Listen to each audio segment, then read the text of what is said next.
The internet is full of half-truths and all-out lies. We've all seen them, and many people on social media complaining about it. Here's your chance to show and prove. WorldAfropedia.com is a Black-owned and operated encyclopedia. There are several thousand articles, but we need help. We can't uncover all the truth ourselves. So please, join us and become a writer, editor, or blogger for WorldAfropedia.com today. Every little bit counts. We owe it to the future generations to put the truth out there. Visit WorldAfropedia.com, the African-centered encyclopedia, a global database of African knowledge for the purpose of bringing about global African wisdom and understanding. WorldAfropedia.com. Well, see again, the people who classify themselves as white are not happy with their appearance. Now, they've taught us to be unhappy about our appearance. You see, but they're very unhappy about their appearance. I think there's an article in the handout about a white woman who was in Hawaii. And she said that being around the Hawaiian people and the Asian people, and she said she was tall and white and pale, she said she felt like a freak. And so then she started getting involved in genetic science. You've probably heard something about a breakthrough technology called CRISPR. The advent of what's called CRISPR-Cas9 and other forms of gene editing technology has given us the ability to do something that was once unthinkable: edit the DNA of living organisms. Today, we're closer than ever to seeing that technology applied in the real world. In fact, it's already happening right now to food. Stephen Hall is a journalist with a new cover story in Wired magazine titled The Mutant Future of Food, and he joins us now to talk about how gene-edited foods are on their way to our supermarkets. And also joining us today is the bioethicist Jackie Leach Scully. She's a member of the Nuffield Council on Bioethics, and she's here to help us understand how gene-editing technology will eventually be applied to the human race and the ethics of that. Jackie, Stephen, welcome to WNYC. Pleasure to be here. Hello there. And we're now going to hear from bioethicist Jackie Leach Scully about her views on these mutations. And Stephen, you're still part of this conversation. I want to hear from both of you as we're going to shift gears to talk about gene-edited foods being, very interesting, but we can't ignore the fact that this could eventually and will perhaps be used for humans. People are certainly going to try it. Jackie Leach Scully is a bioethicist whose job is to think about these possible implications. What's it going to mean for our species? So Jackie, welcome to the show. Hello. And where are we right now in terms of using gene editing on humans? Is it even legal? Well, clearly there's a lot of interest globally in the use of gene editing for human health issues, and particularly for the eradication, perhaps, of genetically linked disorders. But at the moment, I really want to emphasize that it's still very much an experimental technology in humans, at least, and in many parts of the world. In United Kingdom is one, the United States, I think, is another. It wouldn't actually be legal to go full steam ahead with trying to repair a genetic condition in, say, a human embryo or in a human gametes, that's the egg and sperm of the parents, and to carry that through to a pregnancy and then perhaps to a live birth. It wouldn't be legal to do that. Mm-hmm. You're part of the Nuffield Council on Bioethics. It's essentially the closest thing the UK has to a government agency on this issue? There's the Nuffield Council on Bioethics sets up working parties for different contemporary issues, and it set up one on specifically on human heritable genome editing, because there would be ways of doing human genome editing in which the change in the DNA and then therefore the tissues of a treated person would only be temporary. That would be a kind of somatic gene editing. But I think what people tend to be more concerned about, at least ethically, and have the kind of science fiction or horror story scenario worries about is heritable human genome editing. And that would be where the embryo, or as I said before, the gametes of the parents were edited in such a way that the child and then the adult who was produced by that would carry that change, and they would carry that change through to their own children and to all successive generations. But can I ask you to just back up, because you said is there a way to use the gene editing for a person, an individual who has an illness? I don't know, maybe sickle cell or some other illness. Could you do the editing on a patient to improve their health?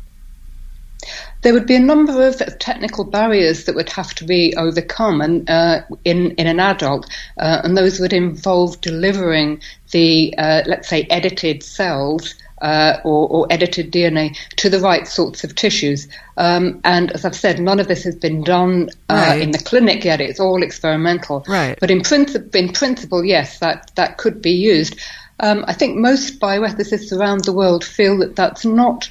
it's not really ethically very different from delivering a medication to a patient to cure, say, sickle cell, or to at least to cure the symptoms of sickle cell or something like cystic fibrosis. So that's not controversial. It's not terribly controversial. No, much more controversial, though, is the idea of a heritable change. Exactly. And the report that you put out this summer, can you tell us about that? Because it is about the ethical implications. Yes, exactly.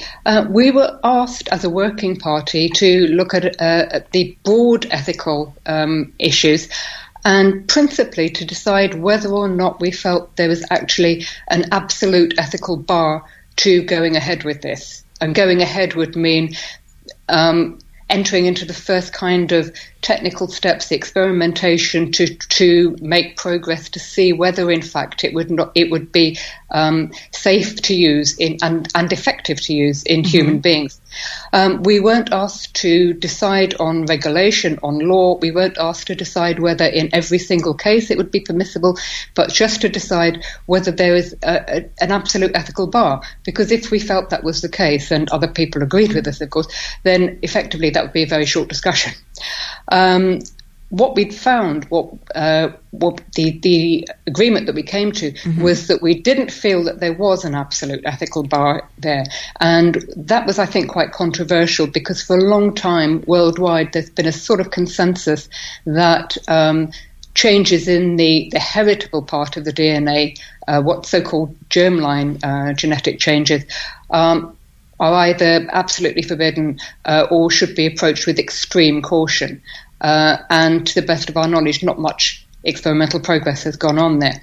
But we did feel that we couldn't say that in all cases there was an absolute ethical bar, because there are many genetic conditions, some very devastating genetic conditions, where parents or prospective parents might feel that the only way in which they can have a child who is both healthy and genetically related to them would be through some form of potentially genome editing. So the consensus, I guess, is that there could be these cases where it's not an ethical issue if your only way of having a child, perhaps, is to edit the DNA a little bit to prevent against some terrible disease that the child would likely get. But as an advocate for people with disabilities, what does that mean for, for babies that would be born with other conditions, like maybe Down syndrome, or, would you want to edit out every flaw in a person?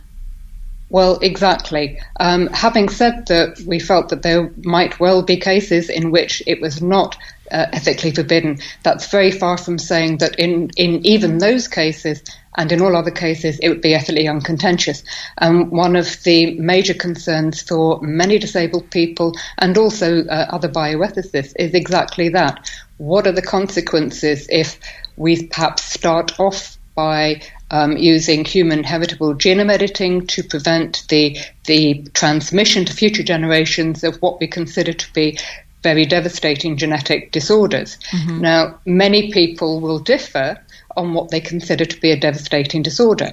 In the example you just quite properly used of Down syndrome, there are people who think that Down syndrome is a devastating condition, and it would be a good thing if people were not born with Down syndrome. There are other people who feel very equally strongly, and some of those are families with Down syndrome members, and some Down syndrome advocates themselves feel that condition is something which is within the range of human variation. It's not a devastating condition. It's something with which one can have a perfectly flourishing life. Right. But if we ever get there, I guess, should the choice be made by the individual about what conditions they want passed on to their children, or should the choice be made by some regulatory or ethical agency? How would we ever arrive at that? That is going to be a problem, and it's also going to be something which I think, if we ever get there, as you properly say, we're not there yet, and it might well be that we never get there for a number of technical reasons. Yeah. But if we do, different countries, I think, are going to approach that differently, because they will have different attitudes towards disability, towards variation, and so on. And that, of course, is going to be a bit of a problem in terms of global harmonization of regulations and laws, and also because in a way it makes it very easy for those people who are richer, who are more mobile, who can afford to go to another country if it's forbidden in their own country. Mm-hmm. They just say, well, okay, we'll go somewhere else in the world that does allow it. And then, of course, we're not too far from the next step, which would be designer babies, that you could edit your genes so that you'd have a baby who's going to grow up to be taller, or maybe have a higher IQ, or you'd wind up in a world in which the rich could afford to have babies perceived as superior because they would have some attributes that would give them an even bigger advantage in the world, right? Yeah, in principle so. At the moment, our knowledge of the human genome and of the way that genes work, particularly for those complex characteristics that you've spoken of, things like height, intelligence, and so on, but also for complex disorders like cardiovascular disease, diabetes, dementia, and so on. We know that a lot of different genes are involved in those, perhaps possibly hundreds or even thousands of genes in each case, plus environmental conditions as well. So we're talking about a very big step change from considering changing one gene which might be involved in Down syndrome or cystic fibrosis to potentially changing multiple genes. So we need to be careful not to run ahead of ourselves here. Right. But in a way, the job of the bioethicist is both to think what's coming up maybe in the next year, in the next couple of years, but also to think, okay, what might be on the horizon for 20, 50, 100 years ahead. And it could be that we reach a stage in which it is feasible to consider we have enough knowledge and we have the technical capability to make those changes of complex characteristics. And then, as you say, what do we do with situations in which perhaps the rich can buy themselves more and more advantage where the poor can't? Stephen Hall, you wrote your article in Wired Magazine about how this can affect food, the gene editing, but did anyone talk about these human scenarios and the ethics of this? Not in the context of agriculture, because it's obviously a different area. But I think all these points that have just been brought up are, I think, extremely pertinent. I just would add a couple of things. I think there's a popular misconception about this term of designer babies, with the presumption that it's really simple to simply change one gene and then you're going to have this outcome that's going to be dramatically different. And as Jackie just referred to, height, I think at least 200 genes now have been indicated as being contributing to that. Intelligence, we can't even agree what actually intelligence is, much less which genes contribute Emotional to that. Intelligence? Exactly. There are different kinds of intelligence. So this notion that we would be slamming in a couple of genes and suddenly we would have a completely different offspring, I think is a little bit naive from the genetic and certainly from the technological point of view. The other point I would make is that, as has already been implied, there are some considerable technological hurdles to even gene editing to change a single gene if you're trying to drop something in. I talked about mutation. That's pretty easy. But if you're inserting something, it's much less efficient. People have been having some difficulty doing it. And so it's by no means a trivial or easy operation. Also, allow me to apologize to other families formed through transracial adoption, because I am deeply sorry that we suggested that interracial families are in any way funny or deserving of ridicule. In 2010, David French and his wife traveled to Ethiopia to pick up their baby girl. He writes that he was full of hope at that time about expanding his family in this way, adopting a child from a different country, of a different race. They named her Naomi Conjit French. At only 2 years old, Naomi had already lost both her biological parents and her grandfather. She weighed barely 14 pounds. Her grandmother turned her over for adoption because she could no longer care for her. The backlash against French's new multiracial family first came from the left, and then it came from the right. His recent piece in The Atlantic magazine is called "America Soured on My Multiracial Family." And he starts the piece by explaining how his Christian faith informed his family's decision to adopt. I thought it was important to give people my worldview, where my heart was as my family entered into the adoption process. And it was framed really in these two verses, one from the book of James that talks about the true religion of caring for widows and orphans, and another one from the book of Galatians that references that in the kingdom of heaven there is no Jew, no Greek, no male, no female, no slave, no free, which is a critical clarion call that says we are one in Christ Jesus in the Christian context. And so with that as a background, we went boldly into the adoption world. We also knew and then became more aware over time that in the United States of America in particular, issues of identity become front and center and are becoming more front and center in American life. So let's talk about that. You write in this particular piece that in the beginning, the criticism came from the left, people criticizing your family for adopting a child of color from overseas. What were those attacks like? The one that I think hit us a little harder was this sort of notion that you cannot be a good parent to an African-American child. Because you're white. Exactly. And particularly if you're politically conservative. You just cannot be a good parent. And we know and understand there are difficult identity issues in this country, but we reject utterly the notion that we cannot be good parents to our child because of those issues. Things changed, though, recently. You write in the piece that those attacks were, quote, soon to be matched and exceeded by attacks from a racist right. You go on to say, they made me wish for the days the left came after us. At least progressive critics didn't want my daughter to die. Yeah. You know, what happened in 2015 when I and my wife began to criticize the rise of Donald Trump and criticize a movement called the alt-right was something else entirely. The alt-right is a group, very vocal Donald Trump supporters in the election, who are, for lack of a better term, they're white nationalists. They are they racist? White supremacists, absolutely racist. And they use lingo like race cucking your family or raising the enemy, that you're diluting white Western civilization. What we're talking about are people who came after us with images on Twitter, for example, of my daughter's face in a gas chamber with Donald Trump in a sort of a cartoonish SS uniform pressing the button to kill her. My daughter's face photoshopped into things like slave fields.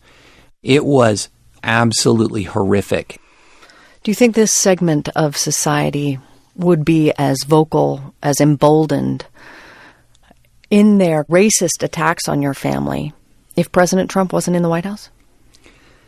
Well, all this was during the campaign. So there was no question there was an organized effort amongst this population to viciously attack critics of Donald Trump. Have you been satisfied with how President Trump has addressed this segment of the population that has been emboldened because of him?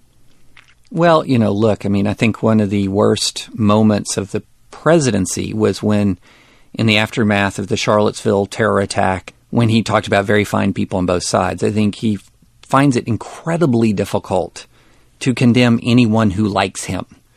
And so if you look back at the president's conduct during the campaign and elsewhere, there were times when he actually retweeted alt-right accounts.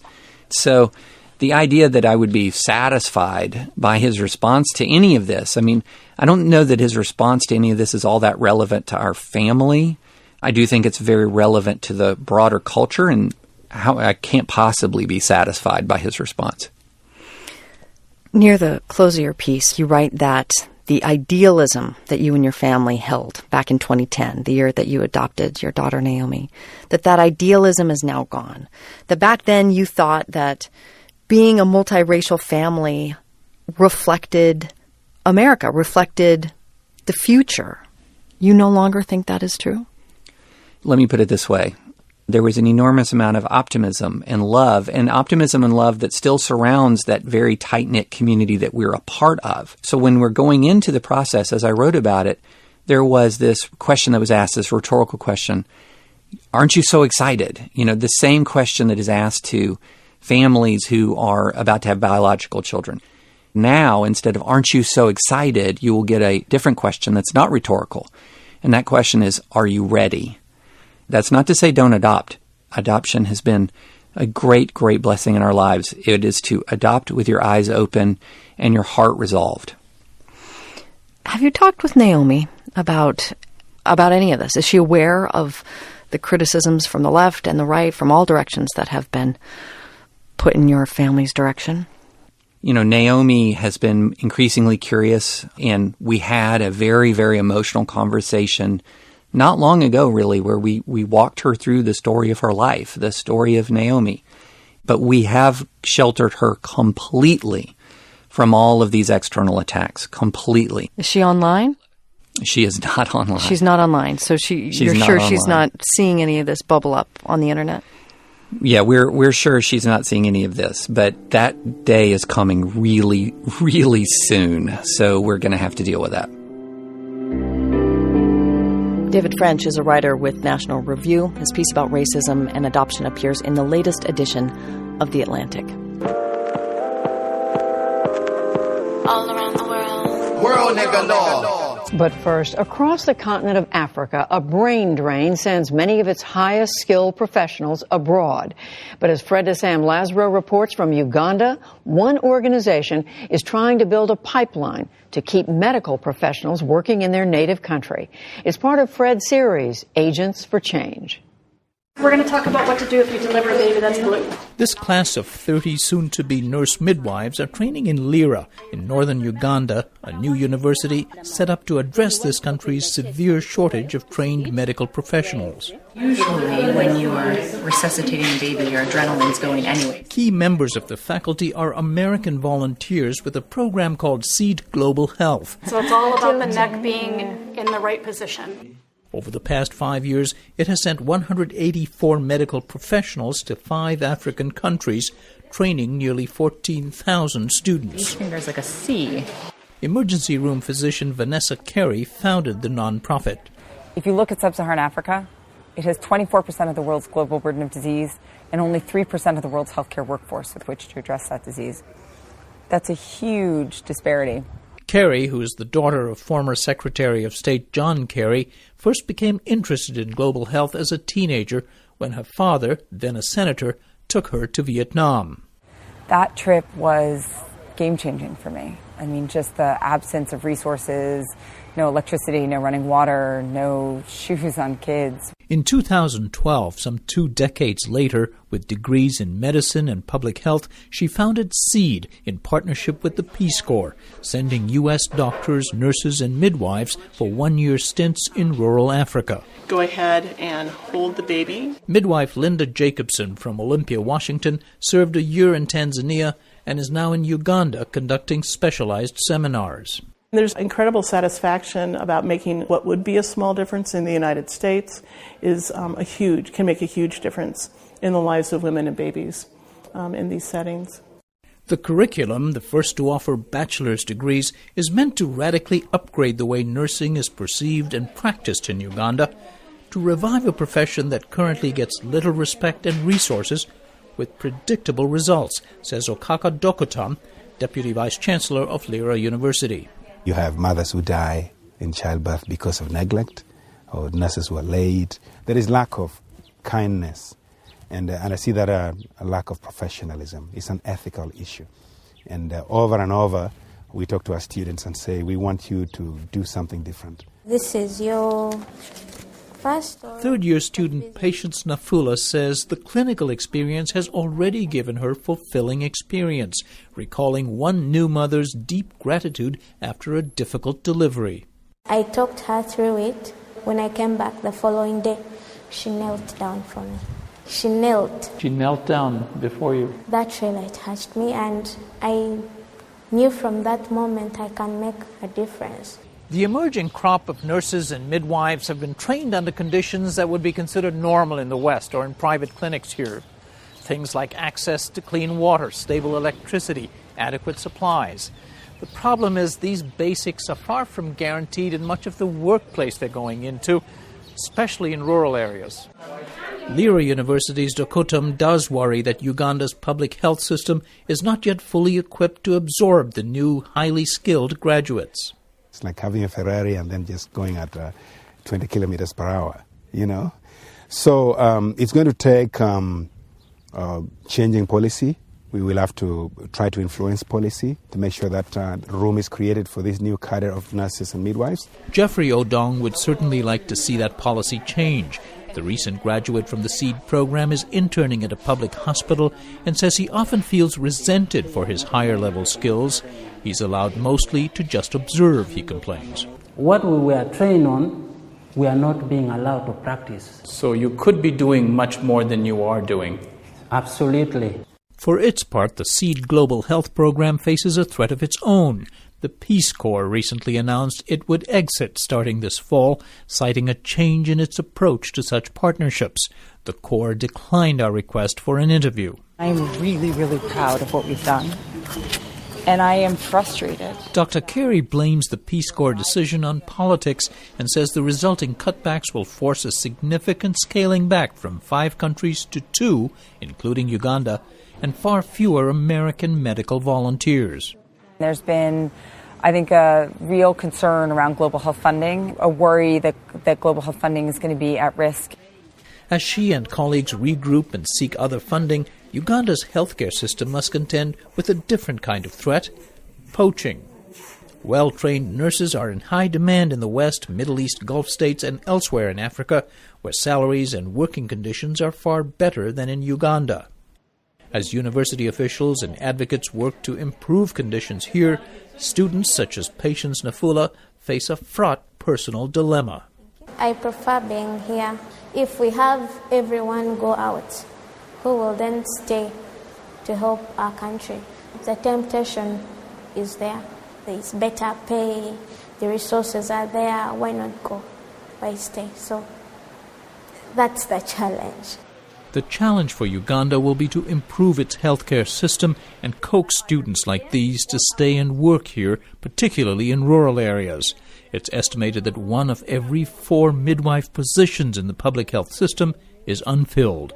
For the PBS NewsHour, I'm Fred DeSan Lazaro in Lira, Uganda. I observed a tweet from a non-white black person. There's a case involving Harvard where, quote-unquote, Asians are suing because they're saying affirmative action is discriminatory towards Asians. And the tone of the conversation was like being mad at the Asians. And I simply commented that racists are good at playing victims against each other. Racists are good at playing victims against each other. And I suggested that if we're talking about Harvard, Harvard has a very documented history of slavery. And therefore, if we're talking about black people wanting to get into this school, that I would make the argument not under affirmative action, but under reparations. Okay, let's pull it out from under, because non-white people, while Asians, Mexicans, Mexican Americans, Japanese Americans, Chinese Americans did not go through slavery like black people did under Jim Crow, they were discriminated against. So I wouldn't even be making an affirmative action argument and being mad at some Asians because they being played. Jeff Sessions is the one who is stoking this, and he's now at the Justice Department, and he's siding with the Asians. So I'm like you, Gus. White people are to blame. Specifically, racists are to blame. The U.S. Department of Justice dived into a battle today over race in college admissions. It's a case heading to federal court this fall, centered on admissions at Harvard University. It's one of the most select schools in the world, but it is being widely watched at colleges across the country. Today, the Trump administration came out against Harvard's practices, and as John Yang tells us, the outcome could affect the future of affirmative action in higher education. Judy, previous legal attacks on affirmative action in college admissions focused on whether it discriminated against white students. But today, the Trump administration backed a group of Asian American students who say that Harvard's diversity goals resulted in them being rejected and less qualified applicants of other races being accepted. Katie Benner covers the Justice Department for the New York Times and joins me now. Katie, is today's filing in this case, is this an indication that the Trump administration would like to get rid of affirmative action? I think it absolutely can be read this way. Keep in mind that today's filing has no legal impact per se on the case. It's simply the Justice Department weighing in what they call a statement of interest to say that they think that this case has merit. Is this a new legal strategy, legal attack on affirmative action, saying that it discriminates against racial minorities rather than against whites? Right. So this first of all, this case was brought by an attorney named Ed Bloom. Mr. Bloom has brought several affirmative action-related cases. It's clear that he's trying to find plaintiffs who have sympathetic cases who can make an argument that affirmative action policies have in some way harmed their chances for success. So he's done this in other cases. What makes Harvard different is that he found plaintiffs who were Asian American, minority students, who say that affirmative action policies, which have long been thought to help minorities, have in this case, in fact, hurt them, that they're incredibly qualified and there's no reason that they should not have gotten into Harvard. Now, what Harvard would say is that their admissions policy does factor in race, but it factors in many, many, many other things, and that race is not the only determinant. What specifically are they arguing about Harvard's policies that results in this discrimination, what they say is discrimination against Asian Americans? Absolutely. So they're saying that Harvard is using race, and they want to create a percentage of students by race. They want to control the population, the student body pool, and so one of the things they're using are these subjective factors.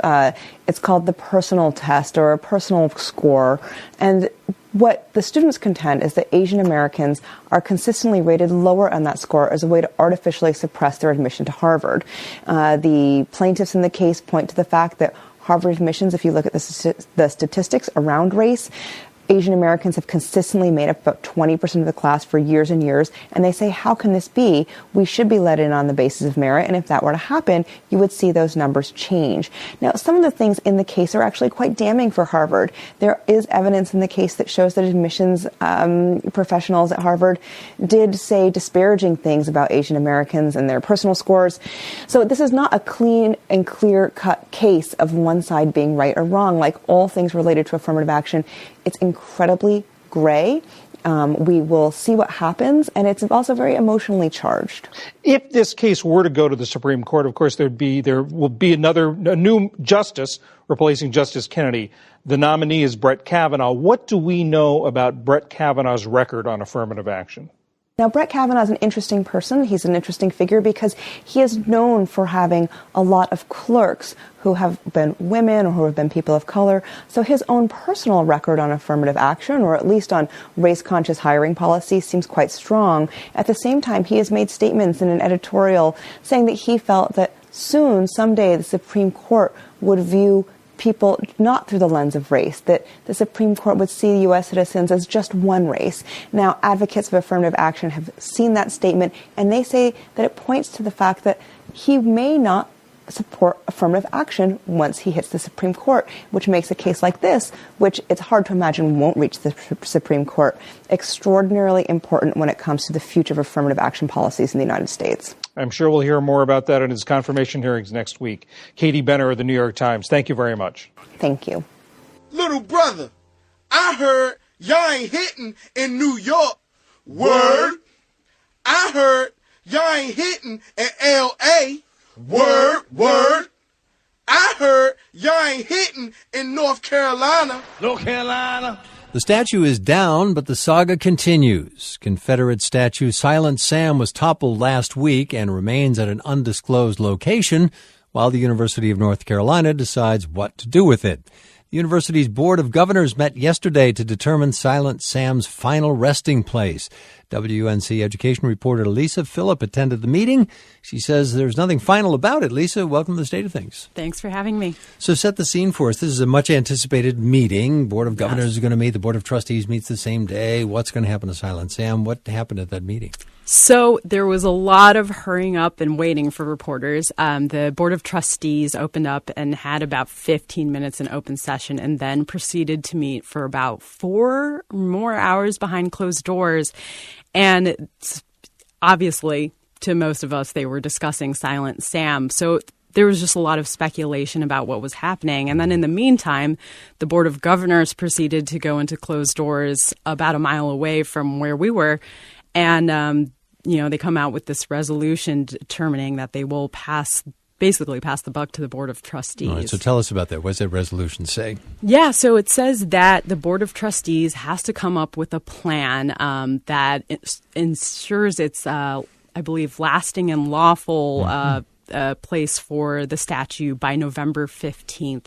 And they will have to present that plan to the Board of Governors by mid-November. Now, it's interesting because they could have said, put the statue back on the pedestal. They didn't say that. Yeah, I think that was surprising for some folks because some of the members of the Board of Governors have come out saying such strong things. Most notably, Tom Goolsbee in his YouTube statement, he came out saying the statue should be returned within 90 days pursuant with state law that is meant to protect public monuments.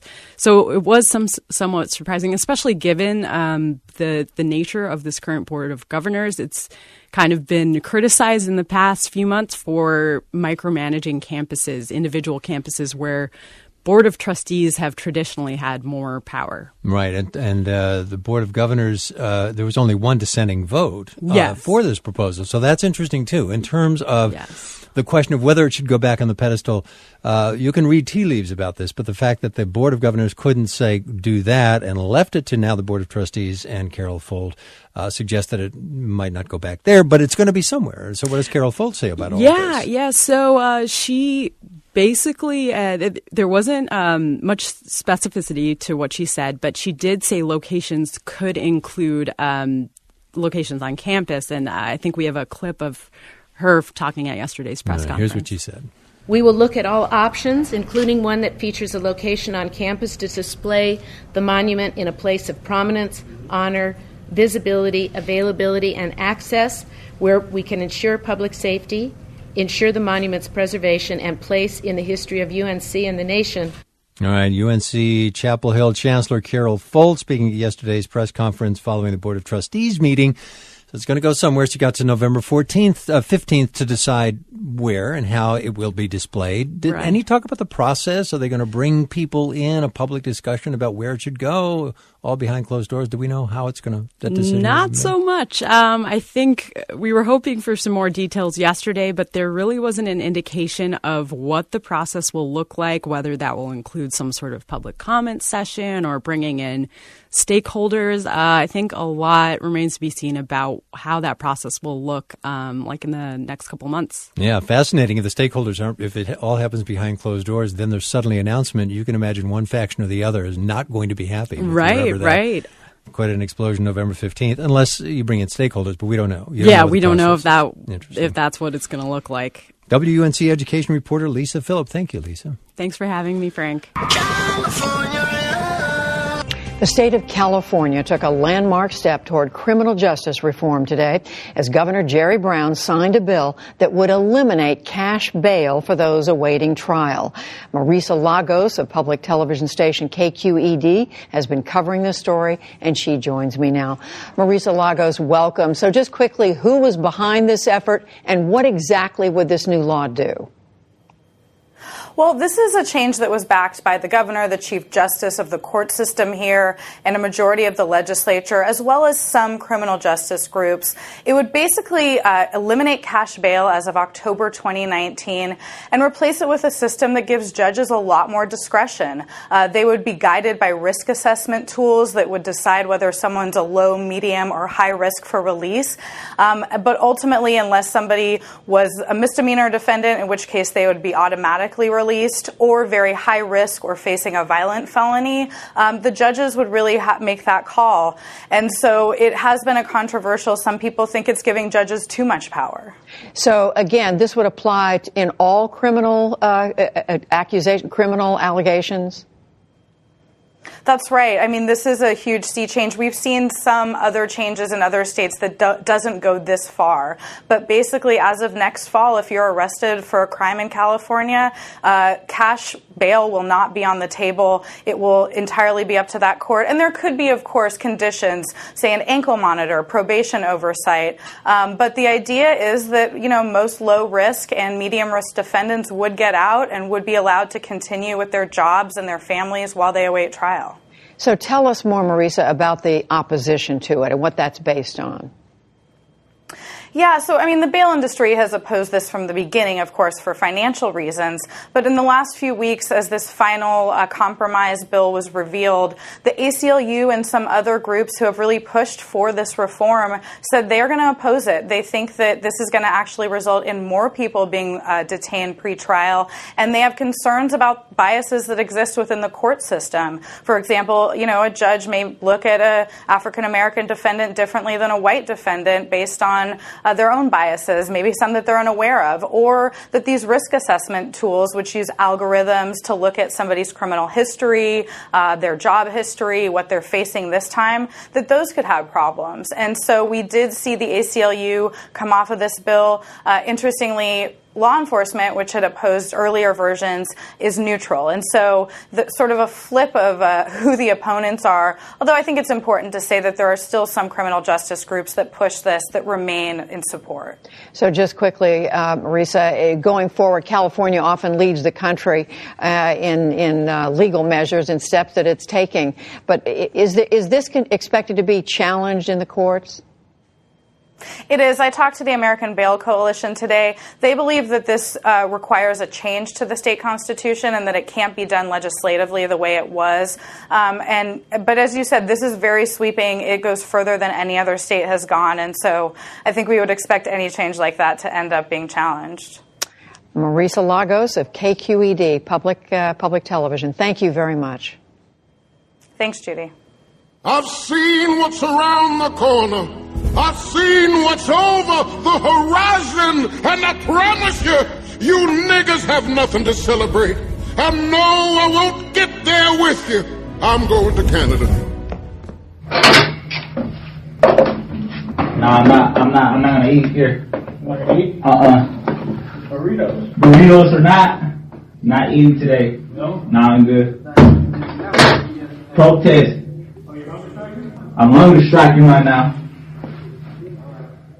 That's Heriberto Garcia, an inmate at California's Folsom County Prison, and he's on strike, refusing to eat, as you heard on that video that he managed to make and share beyond the prison walls. He's one of thousands of prisoners in jails across the U.S. who say they're on strike right now, refusing food, refusing to work, and demanding better conditions. Acts of solidarity are even spreading here in Canada. Prisoners in Halifax Burnside Jail released a statement of solidarity with U.S. prisoners and their own list of demands. With prisoners striking in at least 17 states, this current movement has the potential to become one of the largest prison demonstrations in U.S. history. It was begun by a group of prisoner rights advocates known as Jailhouse Lawyers Speak. Amani Sawari is a spokesperson for Jailhouse Lawyers Speak and a prison reform advocate in the United States. She is in Seattle, Washington. Good morning. Good morning. Thanks for having me, Connie. Thanks for joining us. Can you help us understand just how widespread these strikes are right now?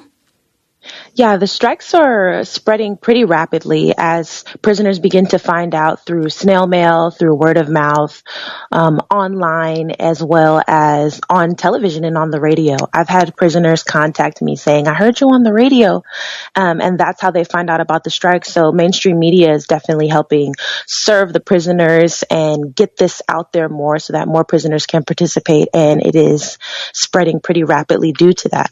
Can you tell us exactly where it's happening and which inmates, what kind of inmates are taking part in this?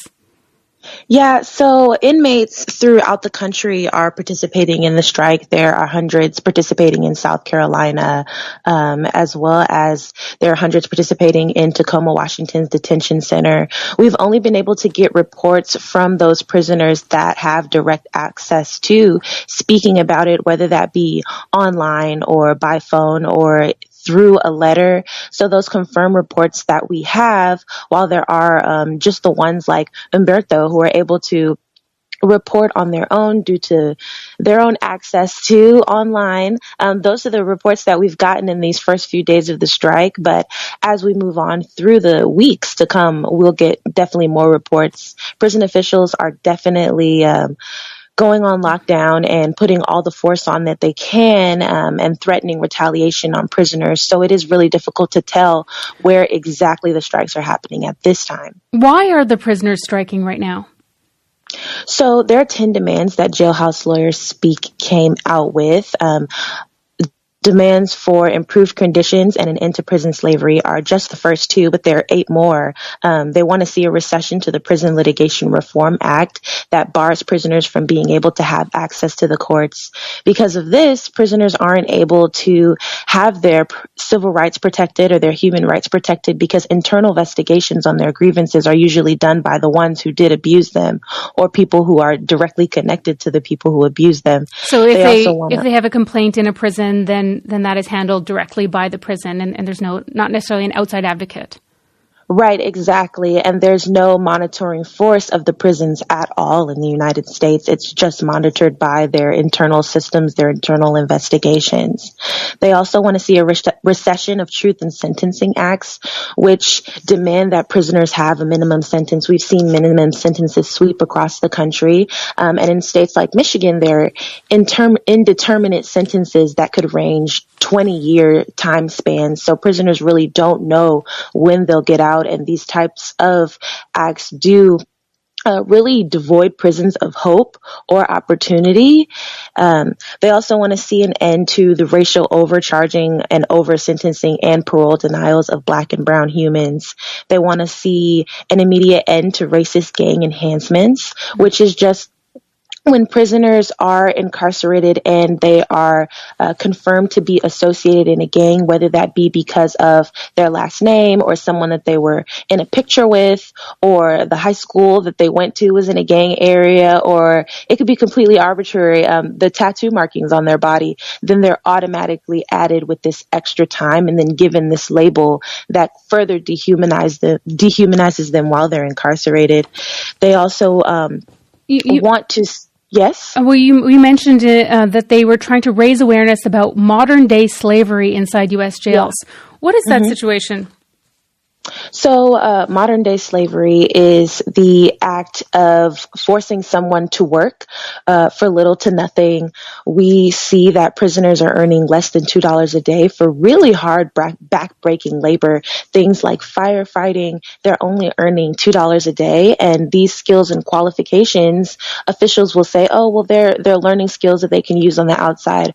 Well, in the example of the California prisoners that are fighting fires, they're not even permitted to become firefighters when they get out. So these obviously aren't skills that they're developing to use on the outside. It's just abuse of someone's time and abuse of their situation of being a prisoner. And they're doing this work that's very dangerous, that's deadly, but they're willing to do it because the other alternative is sitting in a jail cell, and anything is better than that, even fighting a fire that could kill you. So prisoners are doing this type of work as well as remedial work for third-party companies that'll come in and exploit prisoners' labor. They'll pay a prisoner 10 cents an hour for what they could have paid a person on the outside for minimum wage. And if these same jobs were offered to people on the outside for minimum wage, then those people most likely would not have ended up incarcerated. So it's really just an abuse of the populations that end up in prison due to the lack of resources that are offered to them when they're outside. So we heard a clip from Heriberto Garcia in Folsom County Prison in California. He's on a hunger strike. But what are some of the other actions that prisoners are taking in the jails? So there are multiple actions that prisoners can take depending on their location or their status as a prisoner. Work stoppages is the first call, and that is for prisoners to just not go into work, to refuse to work. And this is a direct response to the prison slavery problem. And it is blatant prison slavery. It's not just so-called slavery. It is called slavery in our Constitution. It's not just called that by prisoners. The government calls it slavery, and that's exactly what it is. So some prisoners don't have access to working at a job. They might not have that privilege. So another way that they can participate is through sit-ins. And so this is when a group of prisoners gather together and sit in a common area peacefully and refuse to move. And then some prisoners don't have access to being in general population, so they can participate through boycotts, which is just the refusal to spend money. Any money that a prisoner will spend on the inside does support the system, whether that be on their health care, their dental care, whether that be on hygiene products, hair products, cosmetic products, food, commissary items, clothes, jackets, anything that they would spend money on. They are refusing to do so, even phone calls for the next 2.5 weeks. And then some prisoners don't even have the privilege of having access to talking on the phone, buying commissary items like we saw with Humberto. He is in solitary confinement, so he would not be able to participate in a sit-in or a work stoppage or a boycott. So one way that all prisoners can participate is through hunger strikes. And depending on where they are and where their location is, they're always going to be served food, and they have the right to deny that food, and that's how they can participate. And how are the prisons responding to this action? I understand several of the states are denying that these strikes are even occurring. Yeah, so that's one thing that prisons are doing. They're going on lockdown, and a lockdown is really just no movement, no activity within a prison. That's one way that prisoners are trying to intimidate prisoners from participating. But this is actually fueling prisoners' want to participate. Another way that officials are responding is by, like you said, denying that these actions are happening, which is really just blatant evidence of the criminal justice system's lack of concern for the humanity of the individuals that they are responsible to protect and to serve. Yes, officials are supposed to be protecting the inmates that they are over, and when prison officials deny prisoners' actions for their human rights, then it really is just blatant disrespect on all levels. But we are confirming these actions ourselves through videos like Humberto's, through mail, through images that are posted. Prisoners are confirming these actions ourselves, and as supporters of them, we need to support their word on what they are doing, because the government has a completely different agenda. Sorry, Amani, we have to leave it there, but thank you very much for joining us. Thank you. Amani Sawari is a spokesperson for Jailhouse Lawyers Speak and a prison reform advocate in the United States. She is in Seattle, Washington. Mama says police misshoot black people. Is it true? Yeah, is it true? Is that true? Yeah, is it true? Is that true? We, the jury, having found the defendant Roy Oliver guilty of murder, assess the defendant's punishment for a term of 15 years and a fine of $10,000. A white officer has been sentenced to 15 years in prison for killing a 15-year-old black boy in Texas last year. Jordan Edwards was in a car with his brothers driving away from a party when Roy Oliver opened fire, hitting him in the head. Oliver was fired shortly thereafter, and earlier this week, a jury convicted him of murder. Following the verdict, Jordan's stepmom applauded the jury's conviction. I'm forever grateful that y'all seen it in your hearts. It was wrong. But the family's attorney told local TV station WFAA the sentence was disappointing. What the jury's sentencing to me says is that they're going to give Mr. Oliver a chance to redeem his life for what he did, yet my client has no son. They get nothing from this. Still, it's the first time in 45 years that an on-duty officer in Texas has been convicted for a fatal shooting. Meanwhile, in a window of just 5 years between 2010 and 2015, the Texas Tribune found at least 247 people in Texas had been killed by on-duty police officers. Philip Stinson is a criminologist at Bowling Green State University, and he's researched convictions and prosecutions of police officers across the country. He joins me now to discuss this case. Hello, Philip. Hi, Matt. Thanks for having me. It's always a pleasure. Absolutely. So we know this conviction is incredibly rare for Texas, but just how unlikely is it nationwide for a police officer to be convicted of murder or really any crime at all when they kill someone on the job? Well, the best estimate that I can give you is that between 900 and 1,000 times each and every year, an on-duty police officer shoots and kills someone at agencies all across the country. And remember, we have more than 18,000 state and local law enforcement agencies. And of those 900 to 1,000 officers who shoot and kill someone while they're on duty each year, only a handful of those officers are ever charged with a crime, and more specifically, murder or manslaughter. So I've been researching this for about 14 years, and by my count, 93 officers have been charged with murder or manslaughter resulting from an on-duty shooting since 2005. So it's very rare that an officer is charged at all, and it's even more rare that an officer is convicted. And when it comes to sentencing for those who are convicted, Oliver was sentenced to 15 years. How does that time square with the sentences of other officers who have been convicted and sentenced? Well, it's really difficult to try to make sense of this because we're dealing with different jurisdictions across the country. There are different homicide statutes in different states. But I went back and looked at some of the data. So his sentence is for 15 years, and I don't think he'll serve all of that. He probably will get out before that. But when I went back and looked at it, it's interesting. There are 7 officers, including Roy Oliver, who have pretty significant prison sentences. The high sentence was 40 years, and the low sentence was about 7.5 years. So actually, when you stack up the 7 officers, and it was actually 5 different shootings, but the 7 officers in those cases, Roy Oliver's sentence of 180 months, 15 years, comes right in the middle. And it's interesting, when we look at these other cases, there's a common theme that runs through these cases. They're all, and that's just the 7 cases I'm talking about here, with 7 officers, actually 5 shooting incidents. They're all bizarre incidents that you can't rationally explain in any way. Not only were the shootings not legally justified, the officer wasn't justified in using deadly force, but they're just bizarre situations. One of the other shootings involved 2 Atlanta officers who barged into the home of a 93-year-old woman. It was a police raid, but they had the wrong house. And then the other incident that involved 2 officers was a case out of Marksville, Louisiana, where officers shot and killed the 6-year-old boy. So just strange situations. What was it about this particular case that persuaded the jury to convict? Was it the body camera footage that was released during the trial? Did that help? Well, the body camera footage is important, but we've also seen in other cases, high-profile murder cases involving police officers and on-duty shootings where it's actually not seemingly made a difference. But I think there's 2 other factors here. Mm-hmm. One other factor is that it's just a bizarre situation that can't rationally be explained. And then the other thing is that another police officer who was on the scene, Tyler Gross, actually testified at the first day of the trial that he did not have any fear of deadly force being used against himself or someone else. He did not perceive any such imminent threat. And I think that was powerful testimony to have that other officer testify.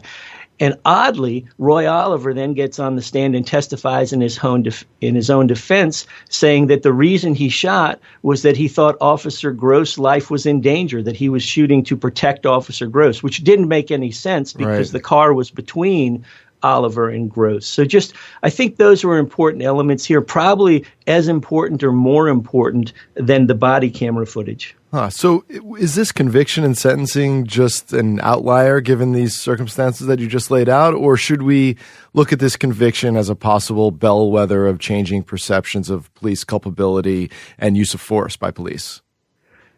So as I mentioned, only 93 officers have been charged in one of these cases since 2005. And of those, to date, only 33 have been convicted, including Roy Oliver. I don't think we can draw any conclusions or see any sort of changes. All of the cases in this sample are outliers. So we're dealing with a sample of outliers. So it's a strange thing, but it's very hard to try to look at any sort of patterns. But when I look at these cases since 2005, they go up and down in terms of just single-digit numbers or maybe up to the high teens in terms of the officers being arrested in a year. But we just don't see any changes. It's business as usual for law enforcement on the streets of the United States. Philip Stinson is an associate professor in the criminal justice program at Bowling Green State University in Ohio. Philip, thank you so much. Well, thank you. Medical apartheid, the dark history of medical experimentation on Black Americans from colonial times to the present. The German government has returned the skulls and bones of 30 Namibians at a ceremony in Berlin. They were taken more than a century ago after German colonial troops in Namibia violently suppressed a local uprising, killing tens of thousands of people. Some of the human remains were shipped to researchers in Imperial Germany for experiments designed to prove their belief in the racial superiority of white Europeans. It's been called the first genocide of the 20th century. Johannes Dell went to Germany and Namibia to find out more.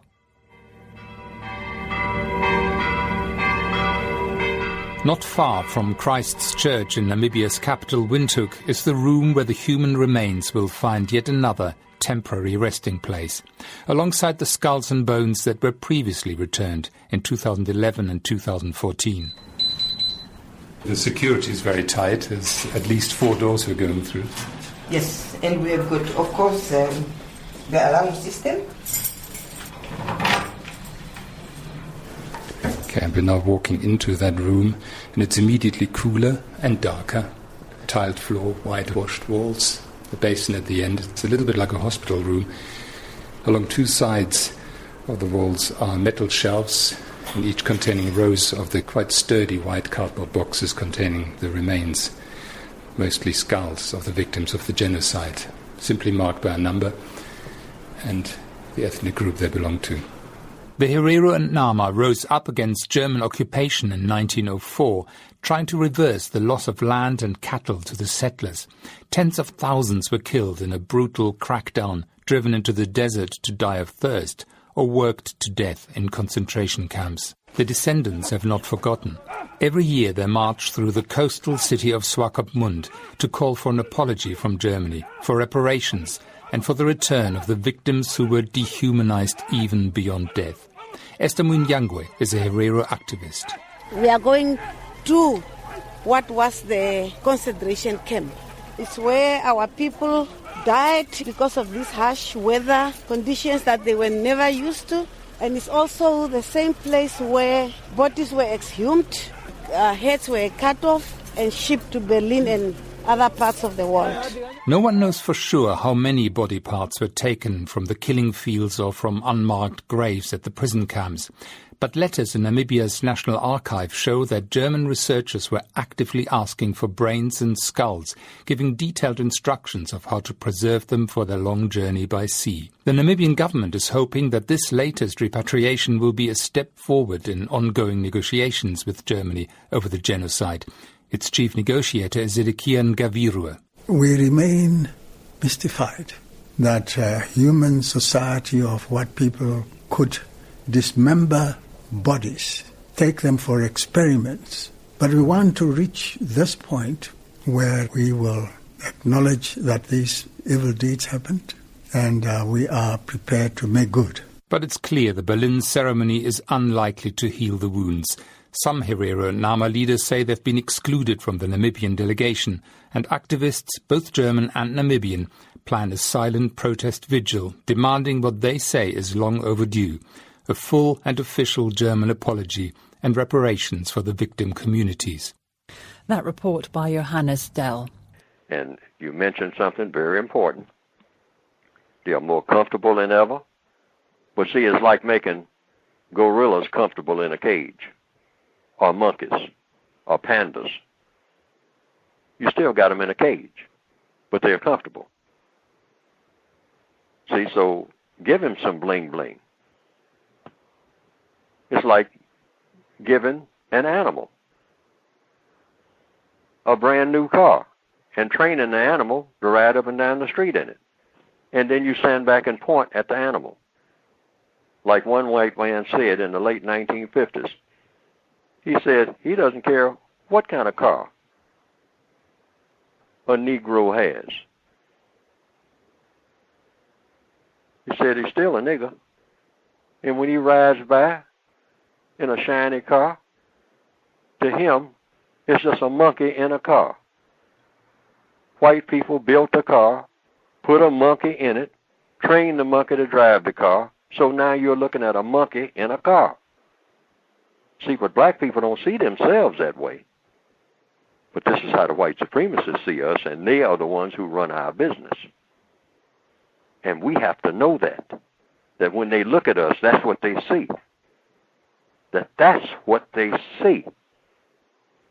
That's what they see. Florida's Republican nominee for governor is under fire for a remark that Democrats describe as racially charged. Congressman Ron DeSantis said voters would, quote, monkey up the state's recent economic success if they elect his African-American opponent, Tallahassee Mayor Andrew Gillum. Manuel Bojorquez is in Tallahassee, where he spoke with Gillum. Manuel, good morning. Good morning. The head of Florida's Democratic Party has called those comments disgusting and accused DeSantis of making racist dog whistles. The state's NAACP is demanding an apology, but DeSantis says his comments were simply misunderstood. The last thing we need to do is to monkey this up by trying to embrace a socialist agenda. That comment by Ron DeSantis Wednesday came in response to a question about his opponent, Tallahassee Mayor Andrew Gillum, Florida's first black gubernatorial nominee. On Fox News, Ron DeSantis used some language this morning that some have labeled as racist. Do you think his comments were racist? Well, I'll just say I've been in politics a long time. I've seen these kinds of ploys and tactics before. I do think it is beneath the intelligence of Floridians. Gillum links DeSantis' language to his most high-profile supporter. Everybody needs to support Ron DeSantis. President Donald Trump. I believe that the citizens and the residents of this state are going to send a very convincing message on November 6th that we reject that kind of hatred. The president reiterated his support for DeSantis on Wednesday, but did not address DeSantis' controversial comments. Ron DeSantis, the candidate you endorsed, he said that it's not time to monkey around with the economy down in Florida. DeSantis may have made a racist comment there. I didn't hear that, Jim. Gillum is an outspoken progressive. Elect this man as the next governor of this state. And was endorsed by Vermont Senator Bernie Sanders. DeSantis says his comments were about just that, Gillum's politics. It has zero to do with race, Sean. It has everything to do with whether we want Florida to continue to go in a good direction, building off the success, or do we want to turn to left-wing socialist policies. Our request to interview DeSantis was declined, but his campaign did say that any attempts to characterize his comments as racist were, quote, absurd. There are 68 days until voters here head to the polls. Nora? All right, Manuel, thank you. A study by British scientists suggests that the arteries of teenagers who drink and smoke show signs of hardening by the age of 17. Here's our health correspondent, Dominic Hughes.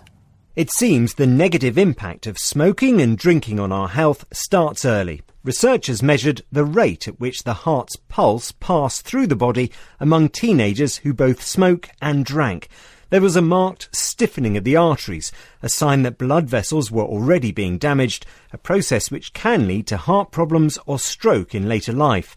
The damage was greater than if the teenagers only smoked or only drank. But the arteries of those young people who gave up cigarettes and stopped drinking were also found to have returned to normal. Dominic Hughes. Sobriety would be best under conditions of white supremacy. The Cows, Gus T Renegade, in for another broadcast, hopefully to share constructive information on the system of white supremacy. Today's date, Saturday, September 1, 2018. So I have been told. This is our weekly compensatory call-in. Dial in if you have observations, thoughts, suggestions. The number 641-715-3640. The code 564943 pound. Press star 61 if you would like to participate. We'll give out the number a few more times as we roll. A few things before we get to the folks who dialed in. First of all, we will be here this coming Monday. I'm a little bit embarrassed to confess that a listener posted an article from the Seattle Times that I had not seen on my Facebook page a few days earlier this week. And it was titled, Damage to Mother's Black Teen Artwork Teaches Hard Lessons in Progressive Seattle, whatever progressive means. This is in the Seattle Times. And it was written by a black male, no less. The importance of black journalism. Tyrone Beason, Beason. I'm not going to read the entire article, but it reads, the defacement and removal of black teen wearing hoodie artworks in Capitol Hill, where I live, that's my neighborhood, and West Seattle, see a lot about the way society views young African-American males, but also how we should respond to racism. All he's doing is reading a book. Now, we heard last week they do not take kindly to Negras in the Seattle libraries, especially black children. Remember that? How many Negras get booted out of the library? Continuing. Jasmine Ayanna Brown, who will be visiting the Context of White Supremacy this Monday, 8 p.m. Eastern, 5 p.m. Pacific, repeats that sentence like a plea when we talk about what vandals in Capitol Hill and West Seattle neighborhoods did to publicly display portraits of her 14-year-old son, Jamin, this summer. The life-size portraits are part of Brown's socially conscious series titled Black Teen Wearing Hoodie, a reference to the hoodie worn by the African-American teen Trayvon Martin when he was fatally shot by a self-appointed neighborhood watchman in 2012. Martin's killing gave rise to the Black Lives Matter movement. With help from Photographic Center Northwest, Brown, an African-American artist and school teacher who lives in Tacoma, displayed a photographic decal depicting her son reading a book on an exterior wall outside the center's Black Panthers exhibit in June. I hope that is not Marvel's Black Panther. Someone tore off the head of her son in this decal. To send a defiant message, the center, located on 12th Avenue across from Seattle University, replaced the portrait and even enlisted support from Capitol Hill business along 12th that agreed to display decals of Jamin on their exterior walls too. Just for context, this happened on 12th. I am on 15th. The police department is also on 12th.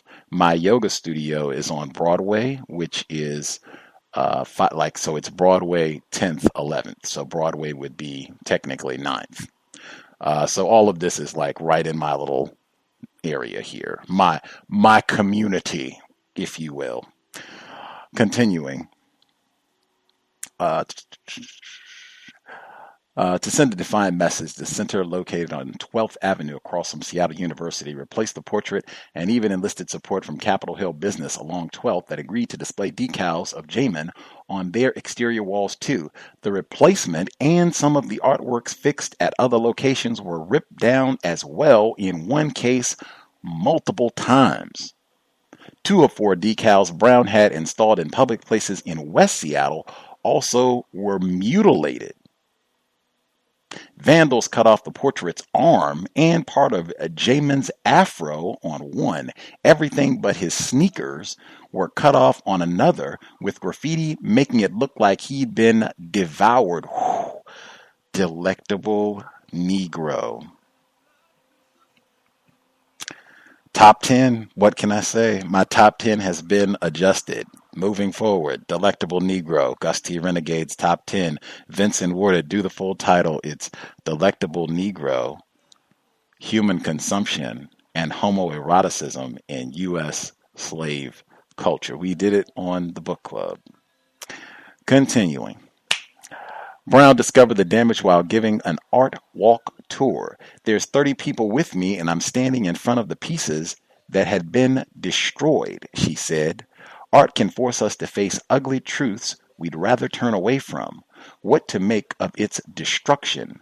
When I spoke to Jamin, he said he's not letting the incidents get to him and that he's not surprised that public art would become a target even though he's depicted doing everyday things like reading and playing guitar and saxophone.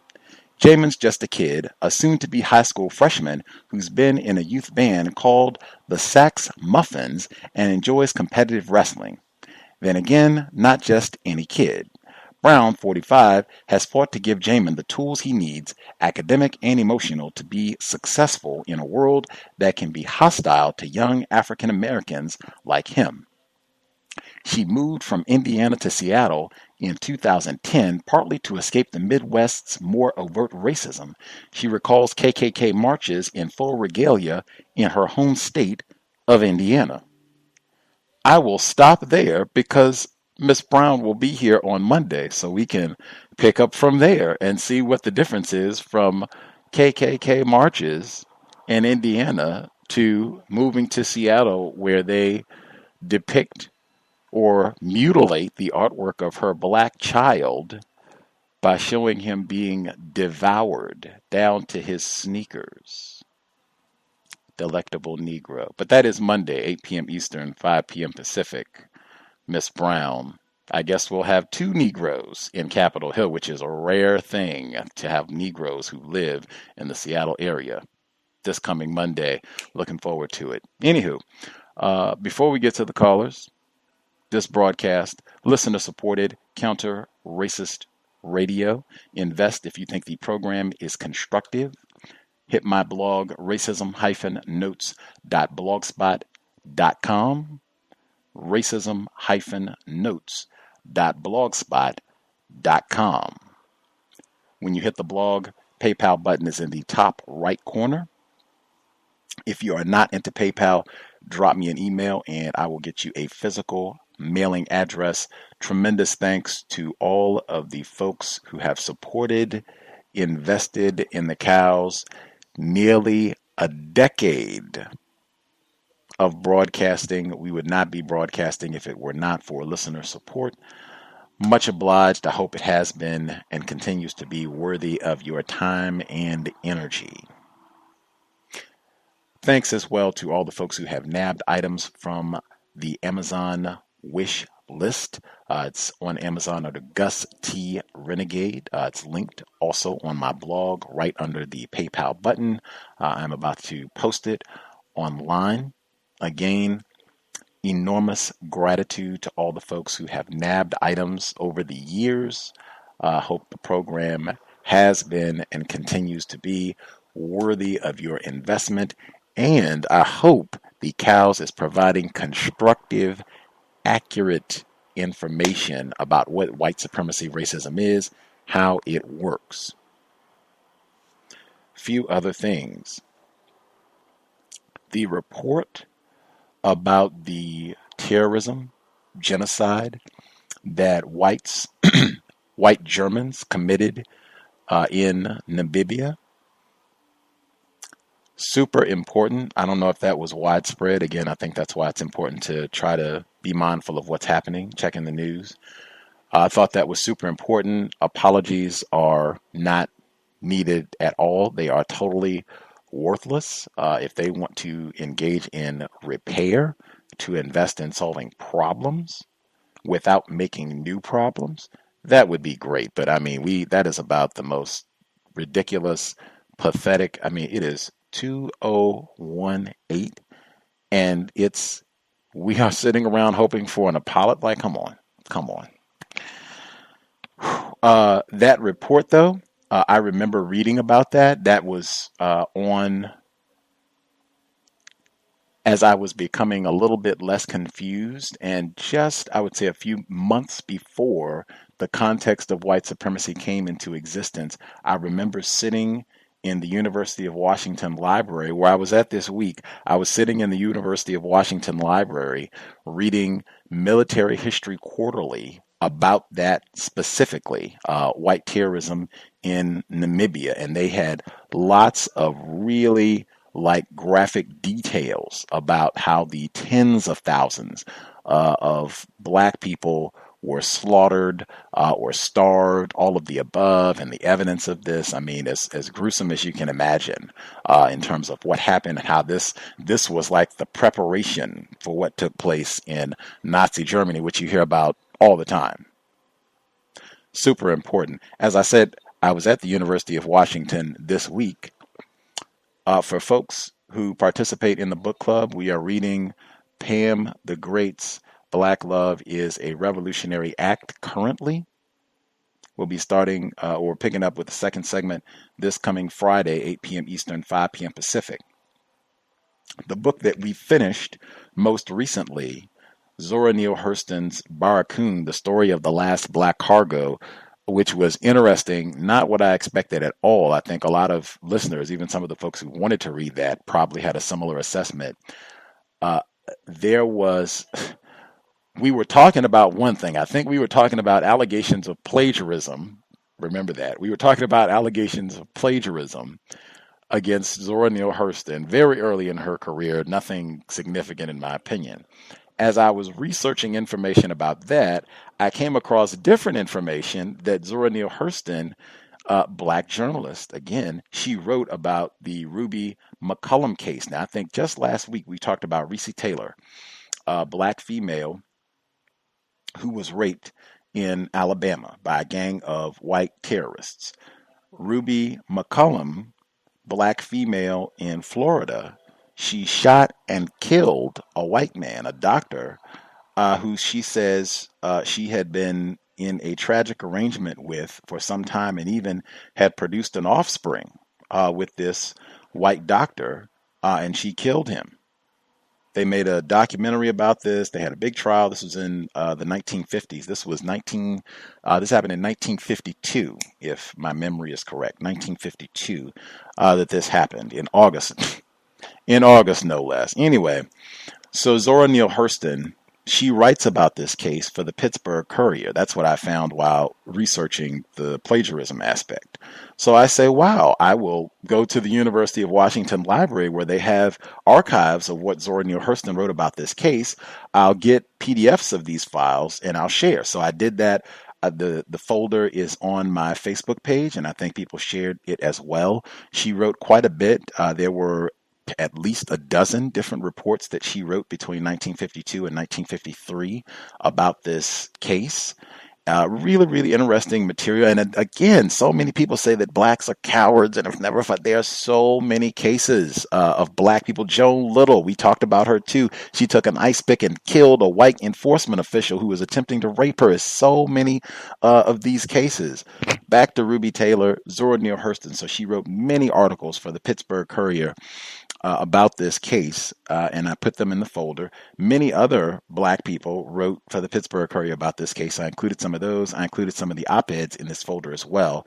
Very interesting material. I was not prepared. There were a number of articles, op-eds, where apparently black people, that's what they said, wrote into the black newspaper and said that they were disgusted with hearing about Ruby McCollum's case, that she deserved to be punished, and she was on trial for the death penalty, that she deserved whatever was going to happen to her, and that she was an embarrassment to the black race, quote unquote, and that they didn't want to hear any more about the case. They were tired of the Pittsburgh Courier talking about and writing about this case all the time. Zora Neale Hurston. There were quite a few op-eds that were saying something similar to what I just expressed. I was surprised by that. Also, in researching the Ruby McCollum case, which is fascinating for a number of reasons, hopefully we'll have a program on that coming up. People in Florida should definitely research that, know your local white supremacy history. But there's a documentary that was mentioned by a listener last week about the case. In that very documentary, there is another allegation of plagiarism against Zora Neale Hurston, which I just thought was interesting because we spent all that time talking about it on the book club. And I said then I didn't even think it was important because I'd already heard about it. And then in the documentary, it comes up again where a suspected racist makes the allegation that she was terminated from the Pittsburgh Courier from writing about the Ruby McCollum trial because she wrote the reports in a way that suggested that she had interviewed Ruby McCollum when she had not. And they considered this to be an element of plagiarism and terminated her contract. That's the allegation that's in the documentary. I think there is a different reason given for why she terminated her writing with the Pittsburgh Courier, but I just thought it was noteworthy because we spent so much time talking about that in the book club. Proceeding.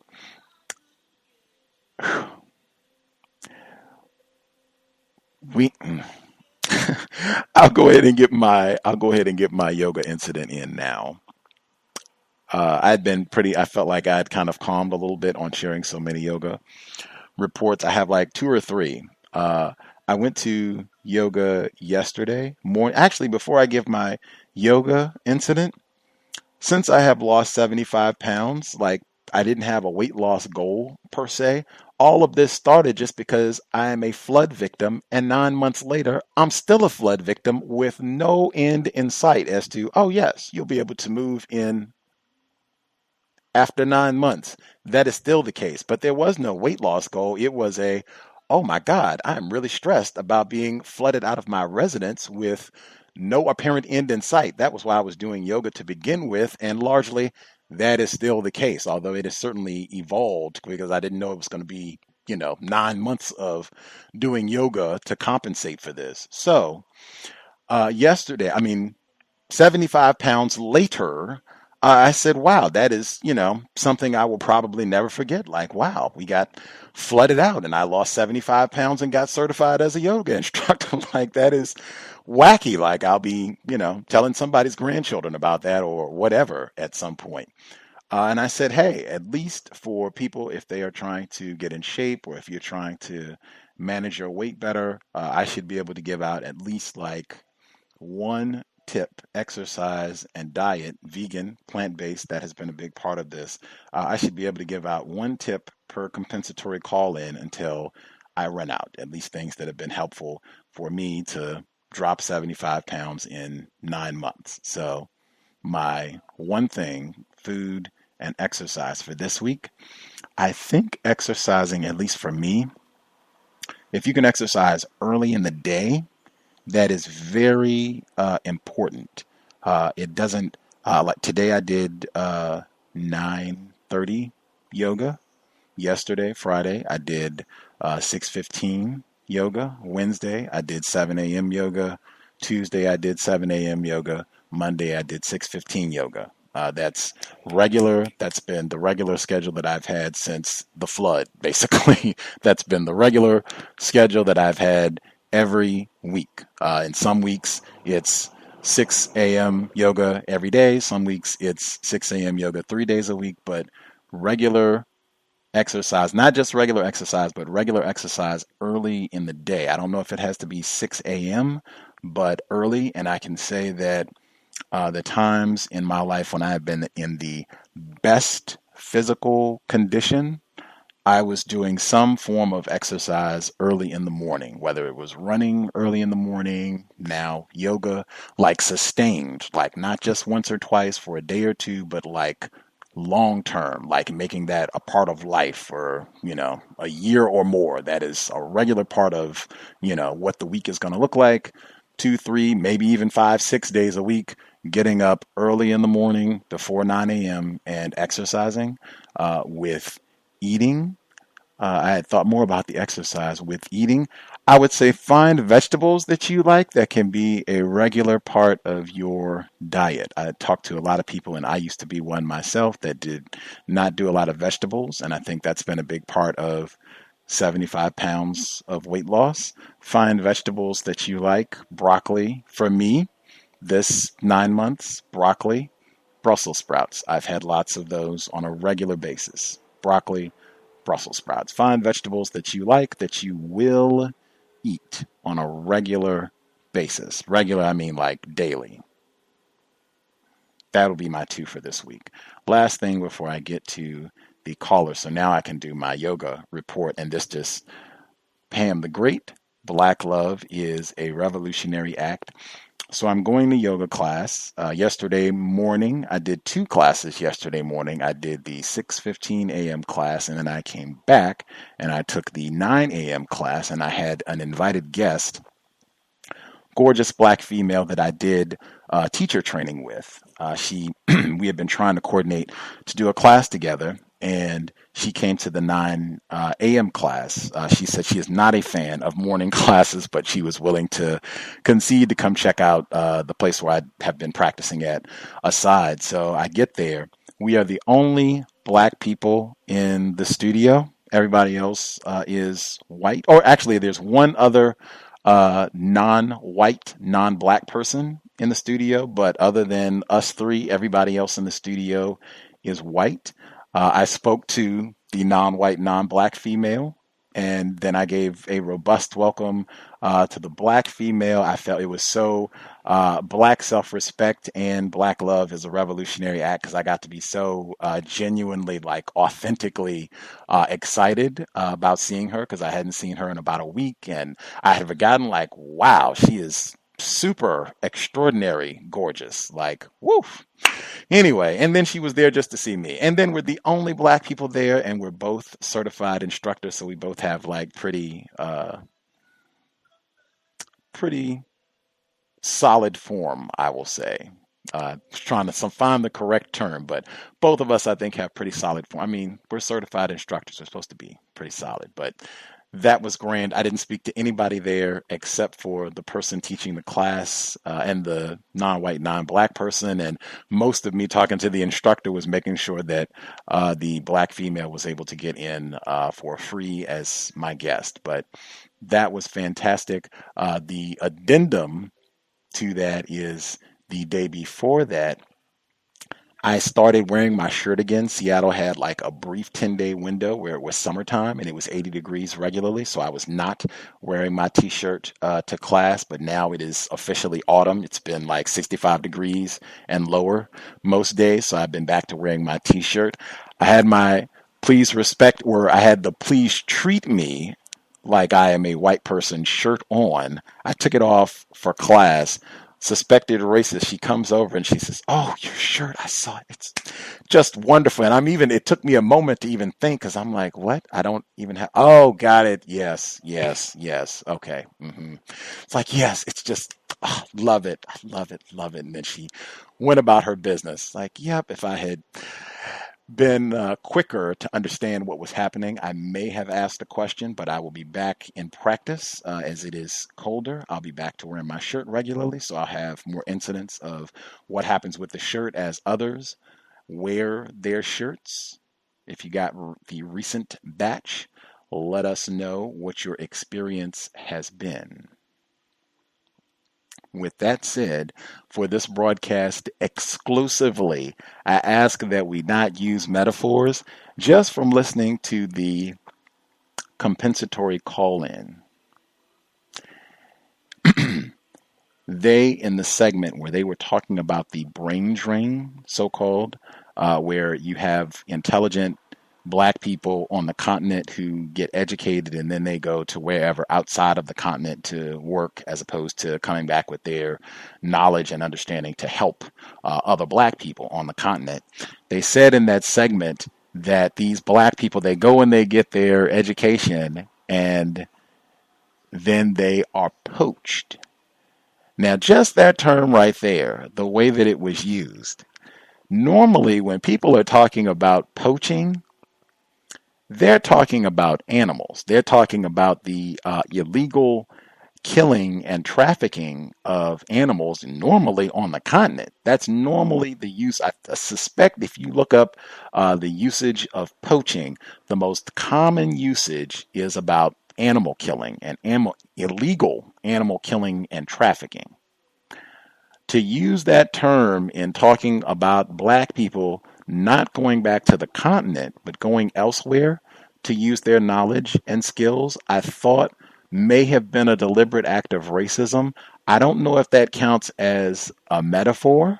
It could be. It could be a deliberate racist metaphor.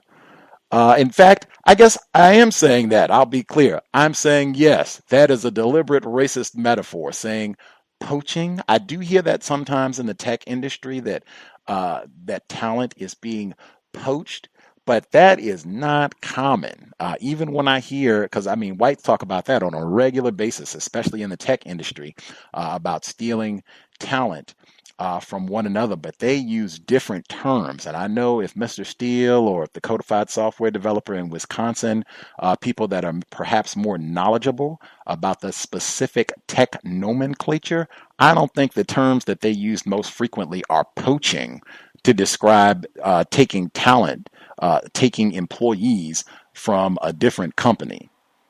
That's when there was another metaphor in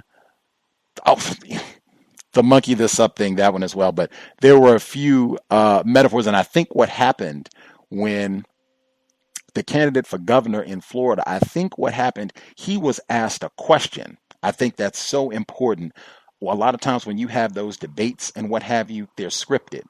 These people, they have speech writers, they have a teleprompter. It's literally written down what they are going to say, like to the exact comma, period. He was asked a question, I think is what happened. And he had to think spontaneously and produce a response. And I think in doing so, I think just the racist mind. What do I associate with? My candidate is a Negro. What do I associate Negroes with? What are we going to do? Things have been running fine down here. Are we going to monkey this? I mean, I think that's exactly what happens. Like, he was forced to think, and that's just the racist mind. I'm looking at this Negro. Monkey, Negro, monkey, Negro. And he asked him a question. I think that's exactly what happened. And that's why I played the clip with Mr. Fuller. But I think frequently when whites use metaphors, frequently their racism, well, I think it was the summer of 2016, if people remember the incident at the zoo in Pennsylvania, where it was a black child fell in the gorilla pit, and they shot the gorilla, and they were talking about they were going to charge the parents for a week or so, and people were saying, yeah, you need to charge the black woman, no good, she was on welfare. But okay, so then when the white prosecuting attorney came out and said, we're not going to charge her, he said, it's not like she was in the bathroom smoking crack when this happened. And I played that on the compensatory call-in. It's that sort of thing happens frequently with metaphors. Whites, racists, their racist thinking, their racist logic will be revealed. You just have to be mindful when they are using these metaphors or what they say or things that they make associations, links to. Often, also, what they do is practice deception, where they will insist that two entities are equivalent when frequently they are not. Victims of white supremacy, we've been exposed to this behavior for some time, myself included. Also, many of us, we're still learning. As such, often there are things where we've not come to a conclusion, and we will insert a metaphor, a simile, a comparison, and hope that that is a solid substitute for what it is that we mean to say, and frequently it is not. It just produces more confusion. If we can make an effort to be direct, explicit, exact with what we want to say, that would be appreciated. If you need more time to think, that is grand. I have to do that myself at times, but I will prompt about the metaphors. If you could take about 5 minutes to share what you need, that would be great. Just make sure everyone gets at least one opportunity to share once you've used your 5. If you could mute your line, that would also be helpful. If you know you're in a noisy environment, to just mute your line. That way we don't have a lot of unnecessary noise. And then you can unmute once you've spoken and everybody else has had their one chance to share. If you have another question or a comment that you need to make, you can just unmute your line and then share again. With that, first few folks who dialed in with a hand up, if you have commentary, line should be open. Proceed. Greetings, Gus. Thomas in New York. Good evening to all the callers. The monkey comments in Florida. This is why I personally challenge the Out of Africa theory, which includes the slave ship stories as well, and the theory of evolution that somehow just stopped. These two theories in Christianity, because God is white, is the logic that this whole system is operating on. It needs to be challenged and buried, starting at the bottom of only Africa, because what's on top of Africa? In South Africa, we were monkeys, then apes, then hominids and Denisovans in Central Africa, modern man and human in North Africa, then superhuman in Europe, which is right above Africa, due to natural selection and eugenics, of course, good genes. So this is their whole little spew, and it should be challenged. The judging in California, no more bail. I think this is a setup for something else to come. I explained it before on the show. I believe they have automated judging and machine bias, conjecture bias systems that are doing a lot of the judging around the country. And I believe that that's what this is going to lead to in California, the largest state. Mark Anthony Condit, race special forces. He was the Austin bomber who was only bombing black people classified as black, rather. He terrorized our people in Austin, Texas, targeting our people exclusively, and never formally called race crimes. I don't know if y'all remember this story, but they finally released the footage of him bombing himself, and he was never called a suicide bomber either. But it was very interesting to see that footage, which was only in that green, that night vision type look. The people being classified as black are, sometimes way too emotional. We don't stay into the logos, which is the words, the definitions, the facts, the statistics. We get into the pathos, which is our feelings and our emotions. What makes the cows the most constructive show is Gus' clear-cut definition of racism, white supremacy, showing us that, we should be using proper terms and words, not even metaphors, to explain our problem. In 1828, the first dictionary in the United States made by Noah Webster himself, which is a primary resource, they define the word black as an adjective of the color of night, destitute of light, dark, darkened by clouds as heavens black with clouds, sullen, having dark, cloudy look or countenance, atrociously wicked, horrible as a black deed or crime, dismal, mournful, black as a noun, which is destitute of light or whiteness, the darkest color, or rather the destitute of all light, as cloth has a good black. A Negro, a person whose skin is black, a black dress, or mourning as to be clothed in black. And as the verb transitive is to make black, to blacken, to soil. Now, I never met or saw anyone on this planet who has black skin, ever. And I never saw a so-called white person that is not destitute of light. Africa, the definition pertaining to Africa, Africa, a native of Africa. That's the definition of African. That does not describe anyone I know. In my family, I trace the birth and death records that I don't see any African.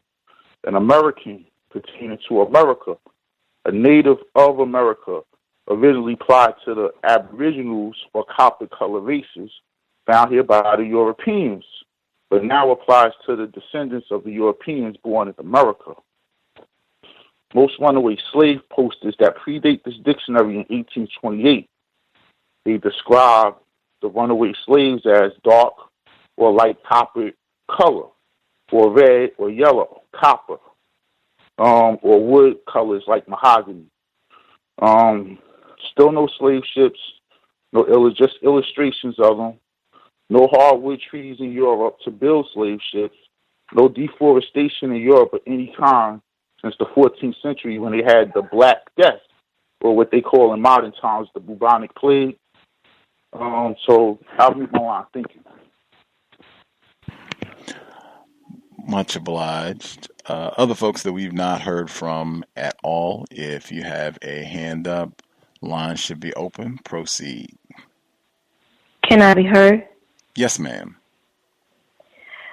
Good evening, Gus, and to the callers and to the listeners. This is a female caller from New York. I hadn't called in a while. First, I'd like to congratulate you, Gus, on your recent certification, and I look forward to a retreat. If we can make that happen, that would be great, because as I have progressed in being less confused, I find myself wanting to go on vacation, but when I get there, I'm just totally disgusted because of the racism that's out here on the planet. And as much as I try to enjoy myself sometimes, it's just, it's everywhere. So that would be very, very welcoming. And thank you for that tip about exercising in the morning. I often go on walks, but not enough. I'm not very consistent with it. And so thank you for that. I will try to be much more consistent. I've tried to be brief. I just wanted to touch on a couple of things.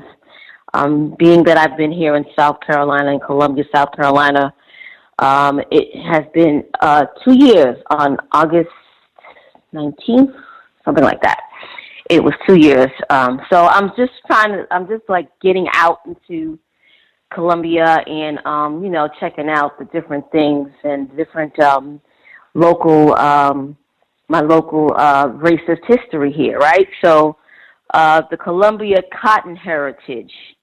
So throughout downtown Columbia, I took notes because I just had this experience with some teenagers, like 80, 90, 100 teenagers in our local mall here in Columbia. And I'm feeling a bit of anti-blackness, so work with me, all right? Throughout downtown Columbia, we're a third of the city that was not destroyed by fire during its capture by Sherman during the Civil War. That third of the city is actually flourishing under the management of the white gentry and their beer and coffee and steaks and crepes and such. All right, so within these structures, there are paintings of Columbia's cotton heritage. So I found myself in the parking lot staring at a mural of this cotton heritage. And I'm staring at it, and I'm having this disconnect, and I got confused because I didn't see no black people in the painting. They were all white. So in these paintings in downtown Columbia and in the University of South Carolina area, and where they get to show off all of their awesomeness, right, all of their whiteness, there's actually depiction of these workers and these handlers who work for living wages at the cotton gins, at the railways, and other places where the cotton came in to be manufactured. And these people, depicted in these paintings, live very, very comfortably in Columbia in working-class neighborhoods named Cotton Town and what have you. You will never see how that cotton got there.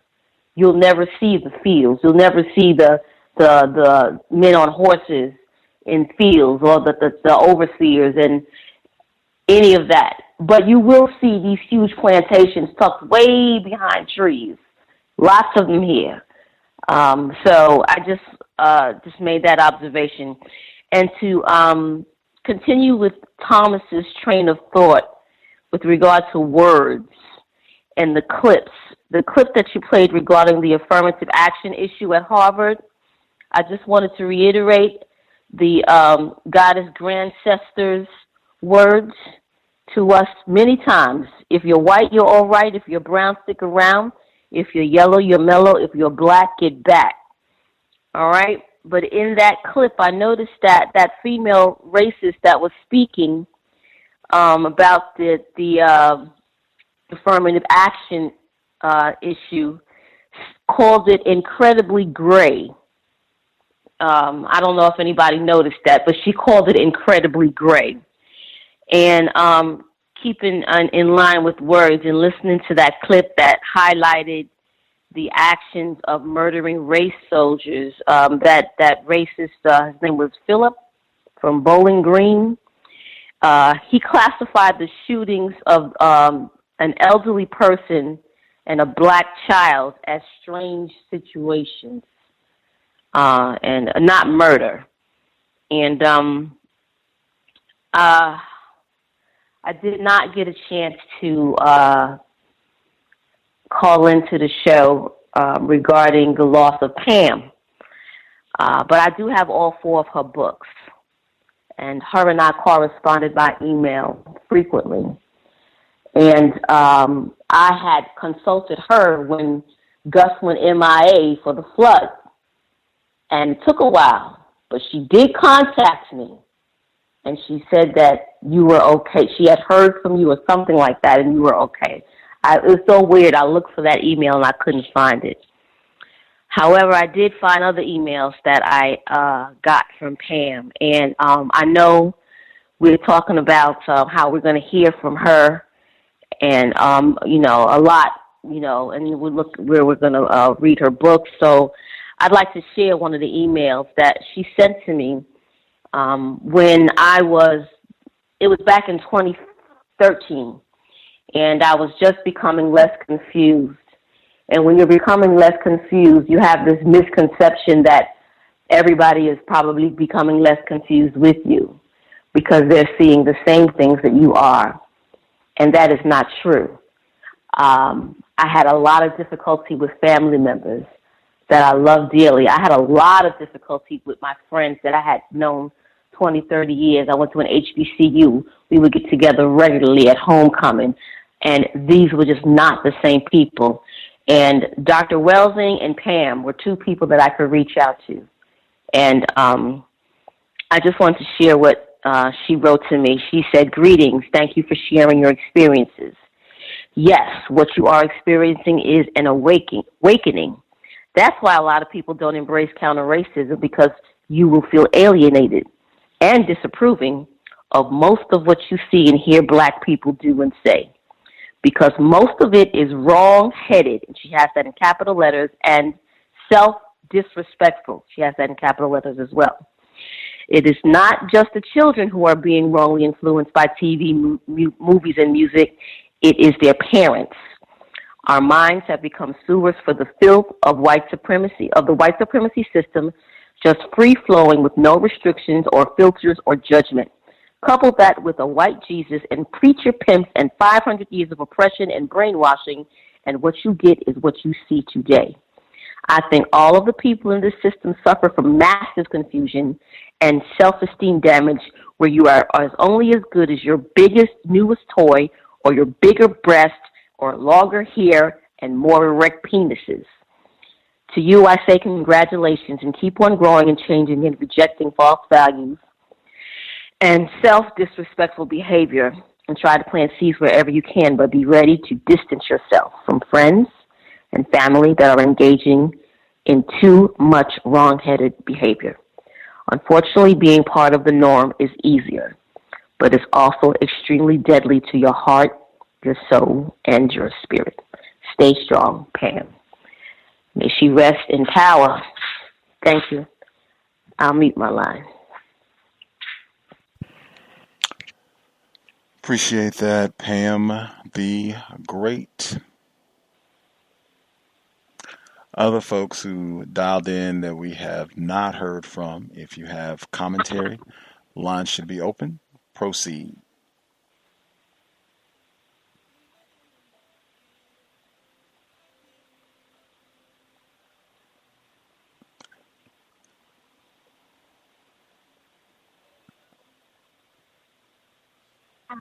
Xavier. Greetings, Ivy. Greetings, Gus. That's some greetings to all the callers on the line. Just gonna pull up my notes real quick. Okay. I want to say, man, I wanted to, I guess, advise that people be very cautious when they see any information from the CDC, because they lie a lot. And they always are saying that, black men or black women have the most of this and the highest rates of this, obesity and whatever else. And they've been caught lying before. And one time they tried to say that black women, half of us have herpes. And then somebody looked that up and confronted them about that. And it turned out they changed their story and started saying, well, 48% of black women were or are exposed to this was a few years back, were exposed to the virus but may not have the disease. To make matters worse, this was based on having only tested 5,000 women, and this study of these mere 5,000 women, which is so low, was overly populated with black people, with black women. And so I say that to say, because I don't know of any other source of statistics for HIV and AIDS than the CDC. So when I look around, when I look, all over the place or in different places to find different statistics on it, a lot of their sources are, their source is always the CDC. That's all I ever see. And, they say that 70% of HIV victims are homosexuals. Well, when you look that up, you find out that 83% of homosexual couples are white. And yet, supposedly, the HIV and AIDS numbers are very close between black people and white people. That I think for AIDS itself, we're supposed to have 60,000 more, people, which is still very close. Like we have supposedly 439,000 people suffering from this disease. And we have like 468,000. They have like 439,000 supposedly.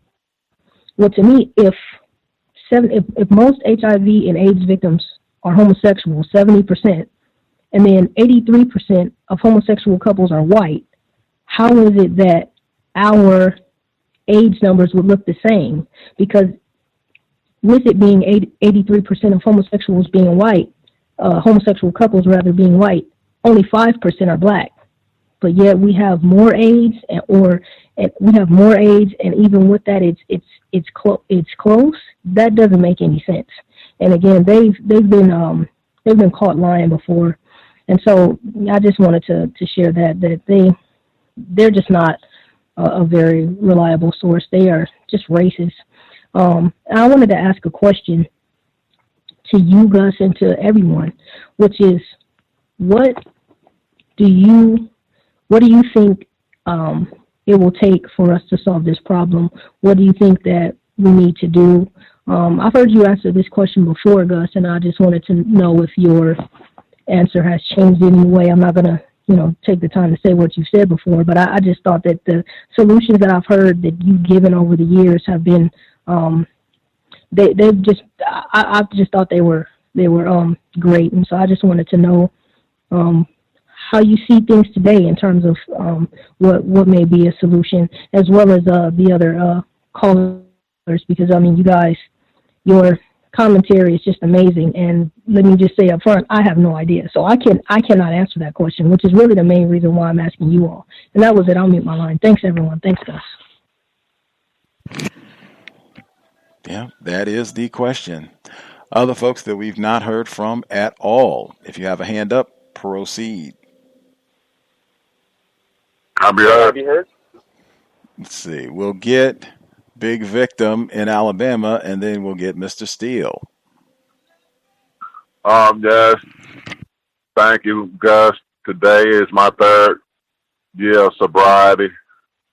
Thank you to the cows and all the victims. Cows has helped me out a great deal with my sobriety and my clean time.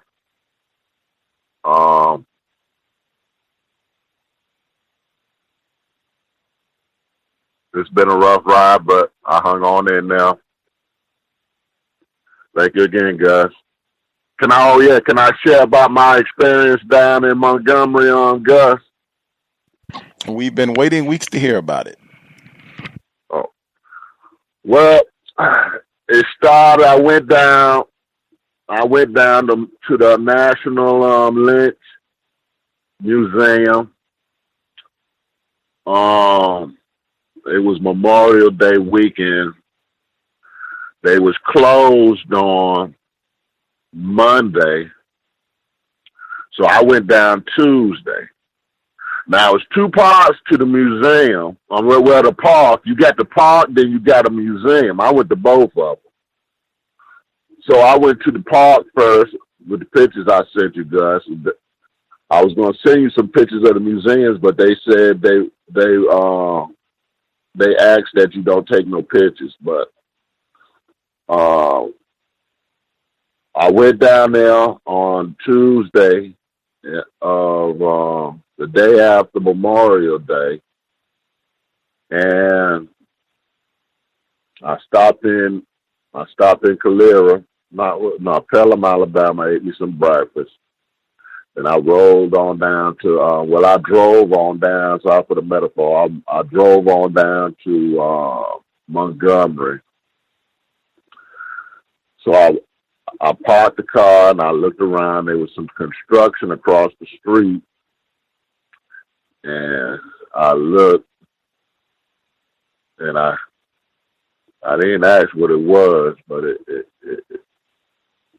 sat up. It looked like they. I don't know if it was part of the park, but it looked like it might be connected. I didn't ask, but took some pictures of the little murals down there. I noticed that they used white supremacy. The word white supremacy was used a lot on the murals, and it was kind of what it was a lot of it was kind of mixed, but it was more. I say it was more black people down there than whites. Now it was a lot of white people going down there, but it was I say it was about 60-40 black people to white people.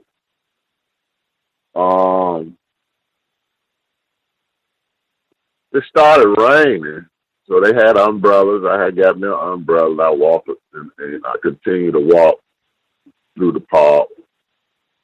It was kind of somber. When you walk into the park, you have your murals, then you go around, and they had them big. They have like, I want to say big, kind of metal-like blocks in the air, and that represented the hangings, and that's when it got kind of depressing for me. And I took some pictures. They was hanging black people on Christmas Day. I think I sent you a picture of that, Gus. No holidays off for hanging black people and everything. And it's ran by, I asked, a lot of young black people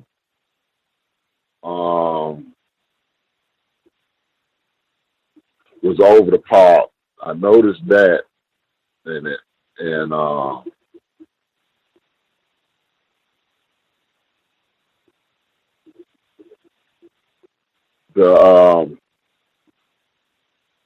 the staff was nice, and it opened my eyes that it made me, sorry for the metaphor, it made me be more aware of the state that I'm in and how the lack of respect white people have for black people in the state of Alabama, and how brutal and evil the practice of racism in Alabama. Nothing has changed, in Alabama for me, as far as I'm concerned. Nothing has really changed in Alabama. It's just like a big dormant volcano. It's like today, the first day of Alabama football, and Victor is walking around with their little Alabama caps on and going to the game. And it wasn't too long. You couldn't even think about going to Alabama. But anyway, after I left the park, Lynching Park, I went to the museum, and the museum, they told me I couldn't take no pictures. They asked that you don't take no pictures of the museum. So I went over to the museum, and when I got there, you had the park like it was back in the 60s, like at an angle, and they had free parking, and it was like the way the museum was placed in where they warehouse slaves at. And 30 seconds. I'll end it there, and I'll pick it up. Let somebody else speak. I'll pick it up later on. Let somebody else speak. Thanks for letting me share.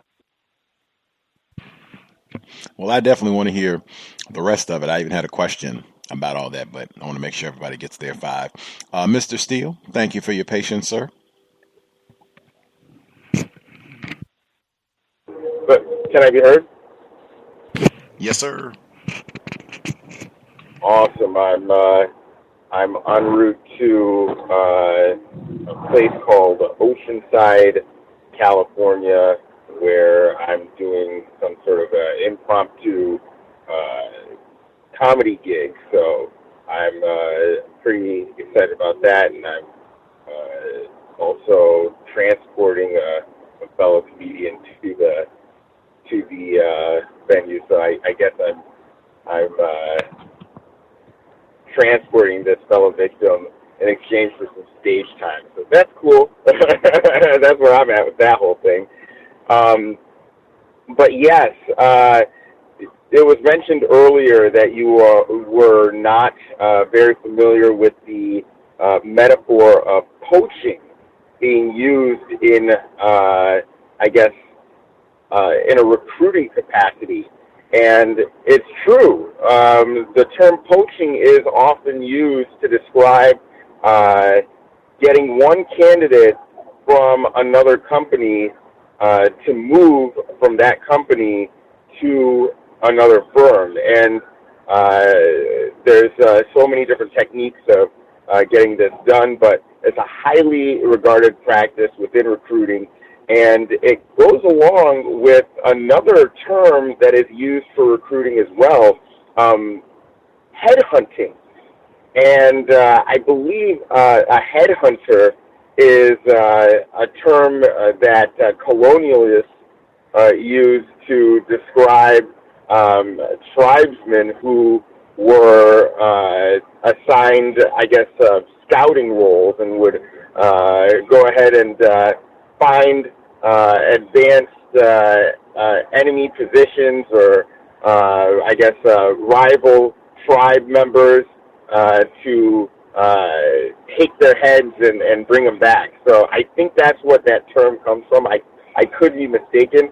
And I think those two terms kind of go hand in hand because you could ascribe poaching and headhunting to mean any sort of activity that would be that would take place in areas where that are populated with non-white people. So I think that's a common theme within it, or within recruiting. So that's just some insight on that. But going along with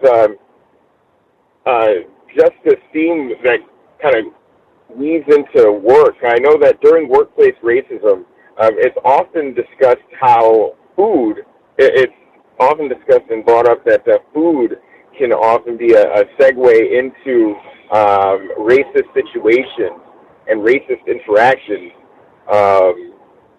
And I saw a story, or a pair of stories, that made me consider this.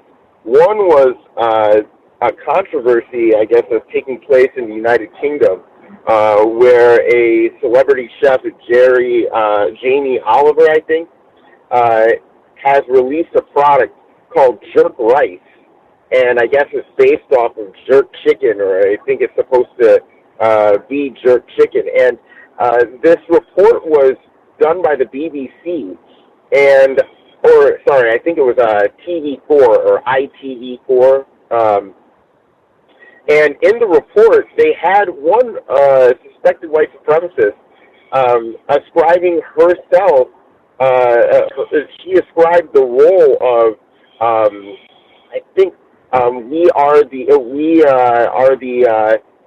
we steal the ideas of other people and appropriate it, and that's what makes our cuisine good.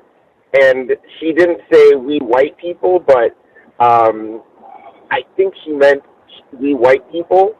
And there was a lot of complaints coming from, I guess, the Caribbean community that was saying that this is not, that his rice does not qualify as some sort of jerk chicken because it was missing certain ingredients that are required to make a specific food jerk chicken.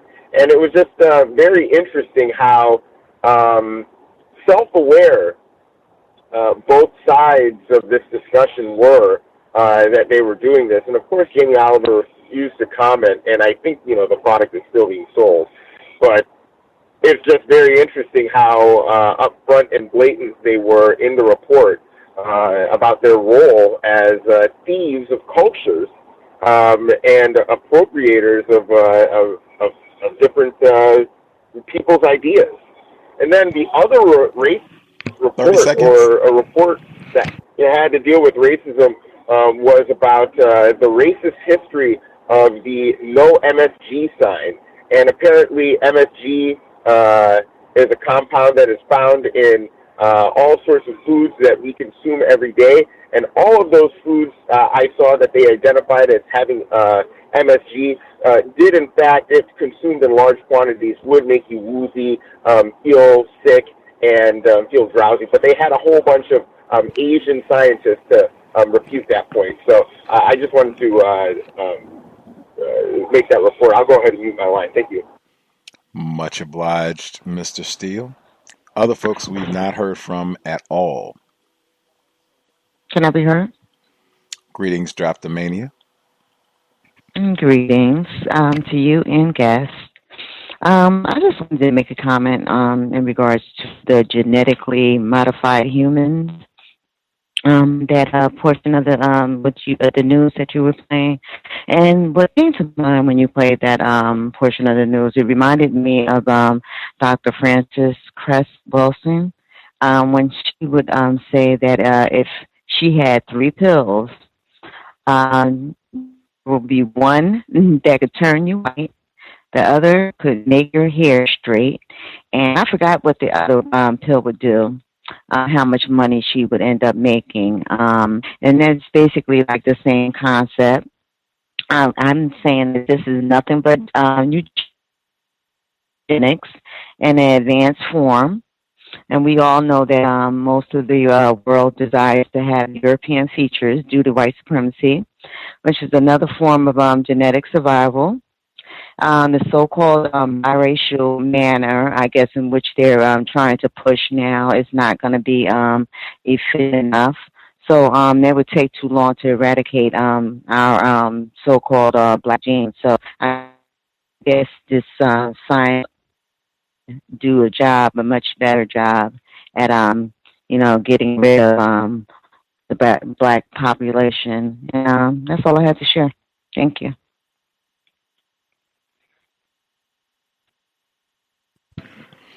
Concise. Much obliged. I will give out the number 641-715-3640. The code 564943 pound. Press star 61 if you would like to participate. Folks, we have not heard from at all. If you have a hand up, proceed.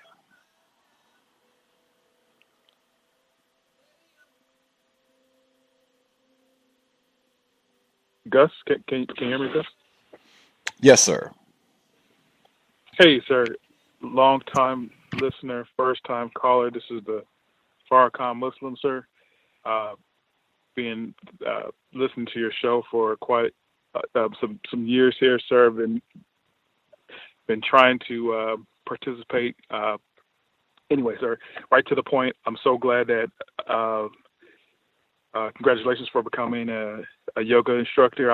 After Dr. Francis passed away, I was really concerned with your health because I kind of felt that there was we were all kind of just hit with a big loss, and with Pam, the big information about Pam that was very disturbing, and I actually made a hashtag for Pam on Instagram, hashtag Pamela Evans Harris, and that's been very therapeutic for me mentally. I'd like to say hello to everyone. Ivy, Thomas in New York, love your commentary, brother. The sister that just in New York that's now in South Carolina, love that email from Pam. That was very emotional and cool to hear her words still resonating. I'm actually went to high school in Garfield. I know where Capitol Hill is, so it's kind of cool to hear you talk about Seattle, and definitely looking forward to the retreat. That would be cool. With the commentary today, I thought the adoption was kind of a little creepy, but shoot.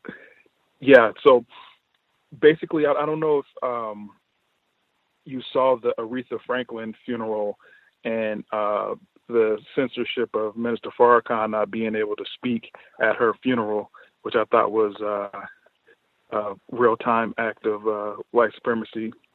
I know there's something else I want to say, but it's just a pleasure to finally talk with you, sir. And I definitely appreciate all the work that you have done and the work and time that you have put into this show, and just all the archives. It's helped me tremendously. And I appreciate this past week too, you mentioning Minister Farrakhan with some of your commentary. I thought that was pretty cool and timely as well. Don't know if you got any commentary about Netflix and Minister Farrakhan not being added to that. Another deliberate act of white supremacy, I believe. And one last thing, with the teachings of the Nation of Islam and the work that Dr. Francis Cress-Welsing has done and Neely Fuller, I think they kind of go hand in hand. And just listening to the archives of Neely Fuller, him actually only having he said he took one FOI class, and there's a lecture of Minister Farrakhan, and Dr. Frances Cress Welsing is actually in the audience listening to Minister Farrakhan, and she also always kind of referenced the Million Man March, which I thought was good when she said that Black men exemplified excellent behavior. So with that, thank you again, and I look forward to talking with everyone in the future. Right on. Glad to hear from you. Always great to hear from first-time callers. No need to be nervous. Well, I guess I can't verify that, but victim here, and I think most of the folks are victims. So no reason to be nervous, just trying to solve problems. I'm glad you're able to call in to share your views, especially to get your thoughts in on Pam and the hashtag at Instagram, hashtag Pamela Evans Harris. I've been using the hashtag Pam the Great, and Black Love is a revolutionary act. Other folks that we've not heard from at all, if you have a hand up, *61 to put a hand up. If you have a hand up, line should be open. Proceed. Can I be heard? Retired firefighter, yes, sir. Greetings, everyone. Greetings, Gus. I guess my weekly report on racism would be the state and local elections in the state of Florida, Miami-Dade County, and the city of Miami Gardens, which is predominantly made up of non-white people who are racially classified as black. Primarily with what I call professional voting. It's not an answer to the system of racist white supremacy. It's not going to be that easy for non-white people to be able to go behind a booth and click or punch or make a check next to something, and that's going to solve this problem. I do vote sometimes. Even though I vote, I do not always put a check down for something, primarily when it comes to voting for a person is like some non-white black person would come up to me and ask me about their interest in wanting to get a job, and you can help me by voting for me. And that's primarily what would give me a choice either to vote or not vote for that person, if it's for a person and not an issue.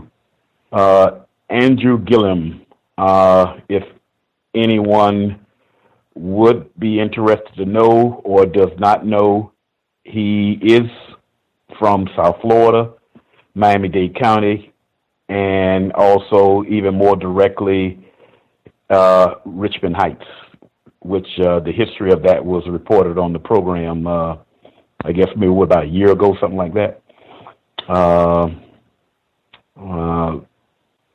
I am not surprised about the attention that he's been getting. As I mentioned before about my selection process, when I do vote for a person, I don't have any expectations at all, because we are talking about a fellow victim of racism, white supremacy.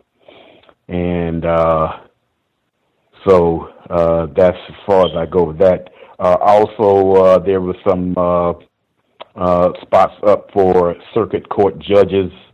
Matter of fact, one of them literally asked me for the job, by asking me directly about me voting for her.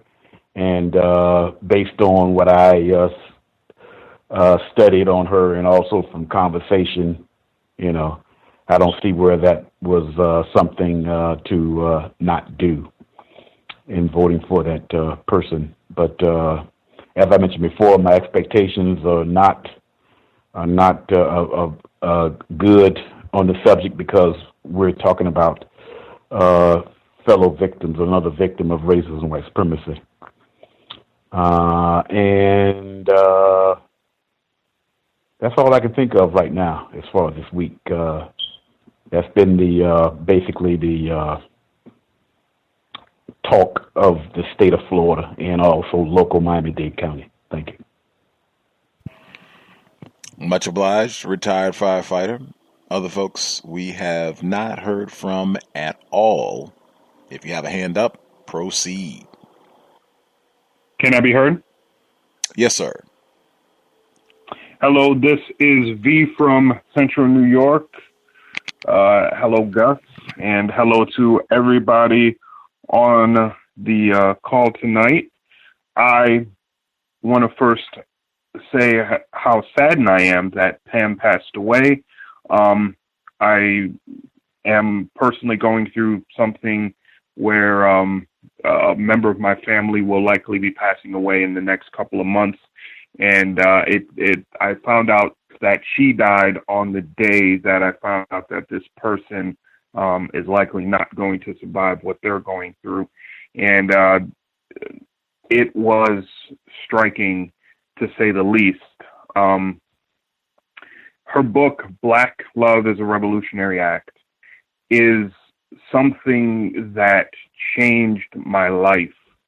Understanding the need to see ourselves and to love ourselves and just the power that is. And I've tried it, walking into a place, saying hi to Black folks, Black people who are usually not approached with such honor and such dignity. They usually cast off your original greeting, and then after a few times of doing it, they embrace you with their eyes, and even you can almost see them embracing you with their spirit.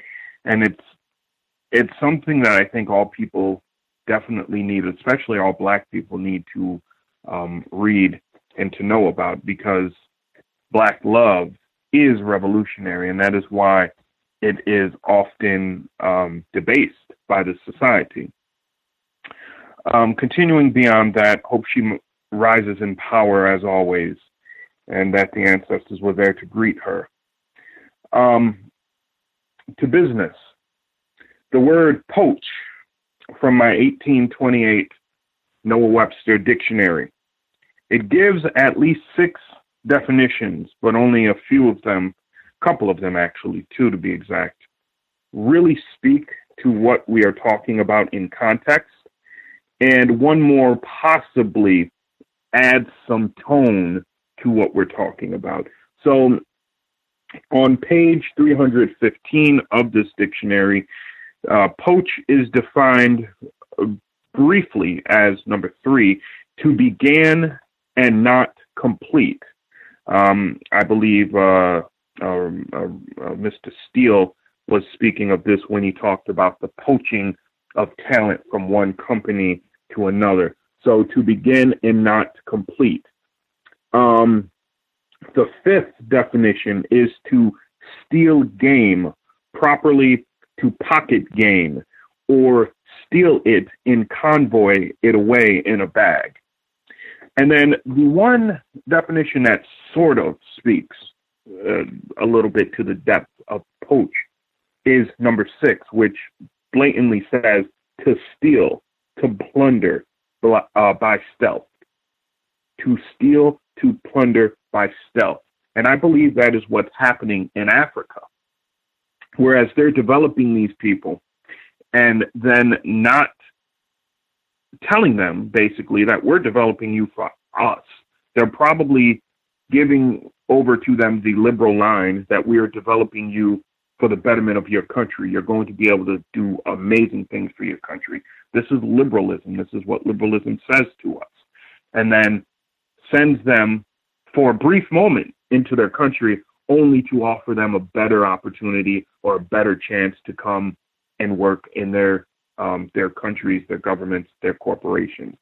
So again, to steal, to plunder by stealth is, I believe, what's happening in Africa.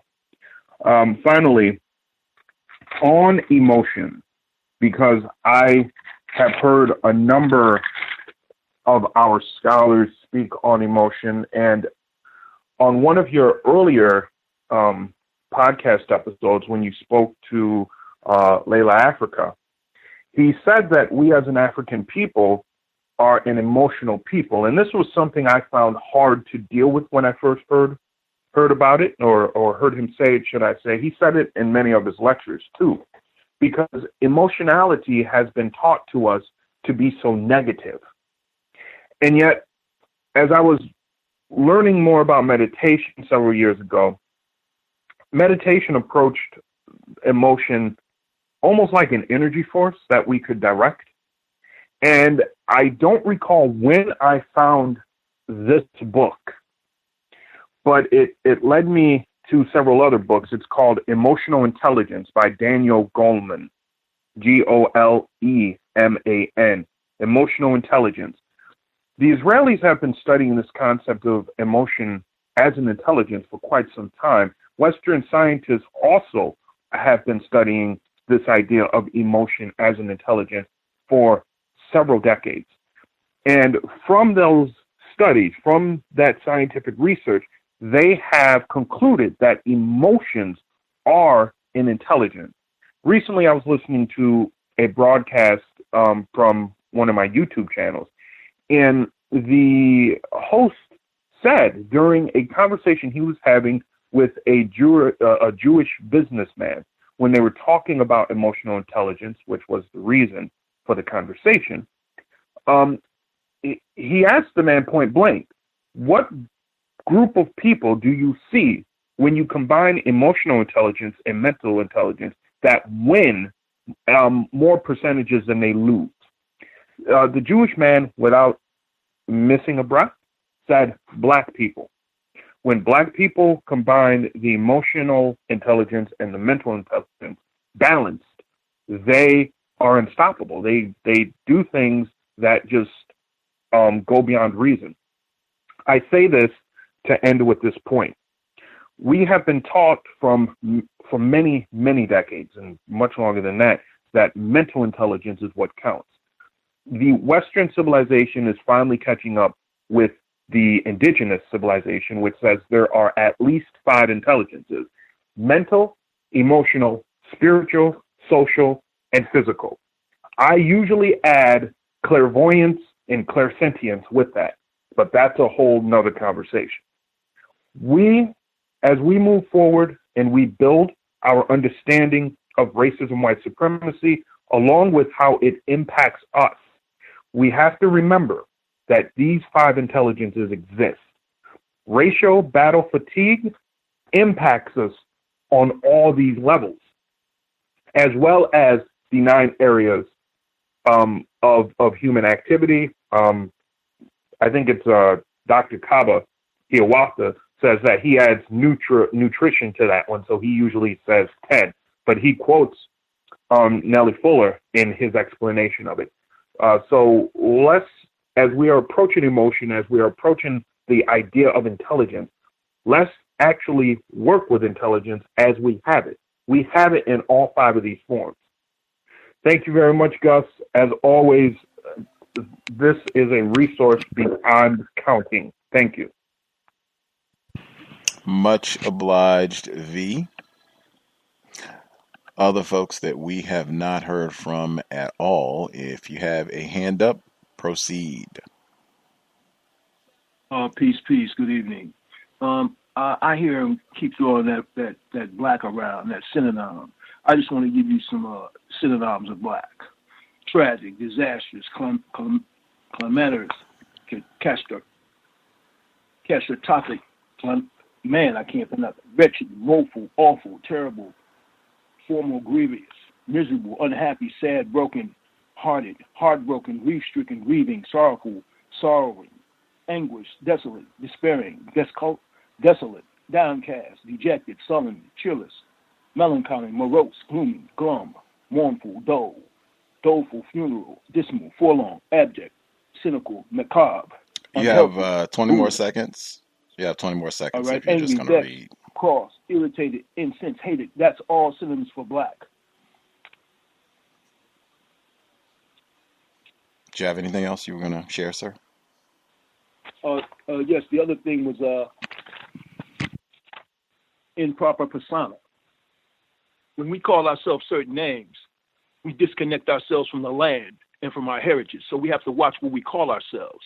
And that's all I wanted to say. Just be mindful of what you call yourself, because you take yourself from your land, calling yourself African. Just be mindful. Thank you. Other folks who dialed in, if we have not heard from you at all, if you had a commentary, proceed. Can I be heard? Caller in Florida? Yes, sir. Thank you very much, sir. Thanks to Gus, the host, the listeners and callers. Just really quick on the, there has been a lot of the going on earlier on this week, and there have actually been 2 black females in the county that I reside in who are going to be running for election for judges. And I know it was a segment talking about discretion once again, and I do remember looking at an article where that word was constantly used, discretion, and when it comes to misdemeanor cases, and I guess who gets let out on recognizance or something like that. And I think that's definitely a way where racism is practiced and black people end up with a record and are able to pursue and obtain decent employment. So that was a good point that segment made.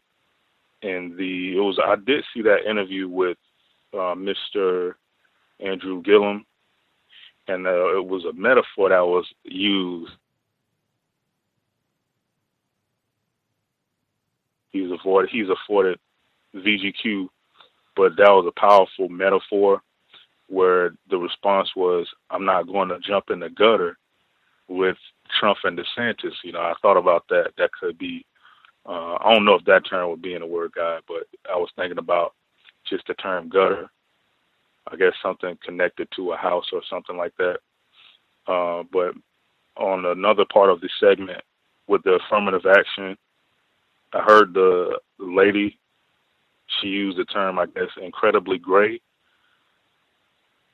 pointing out that it's not always black and white, I guess, and then you're trying to say that something's gray, like you can have it balanced out or something. I was confused by that, but they kept using the term minorities, and I think they're going to use white women. Minor. Hello? I think it was just background noise from a different line. Sorry about that. Oh, okay.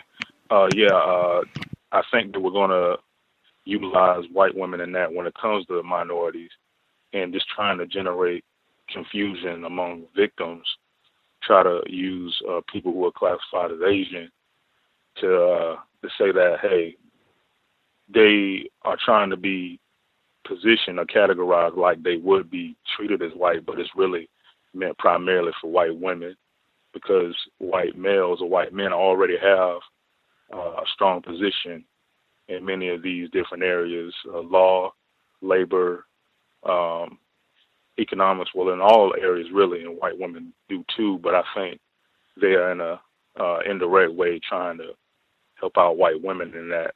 And one last thing was that segment about being a parent to a black child, I believe. The guy said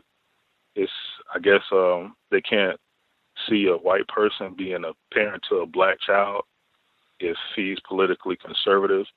He didn't define what that meant. And the term race cooking was used also. And there was a quote from a question. It was, are you satisfied with President Trump's response to this segment of the population? And once again, that effort of trying to say that it's all because of Trump that somebody can be called racist. So I think that pattern is definitely going to be continued to be practiced. And that's all I have right now. Thanks for allowing me to share. Much obliged. Other folks that we have missed completely, if you have commentary, proceed.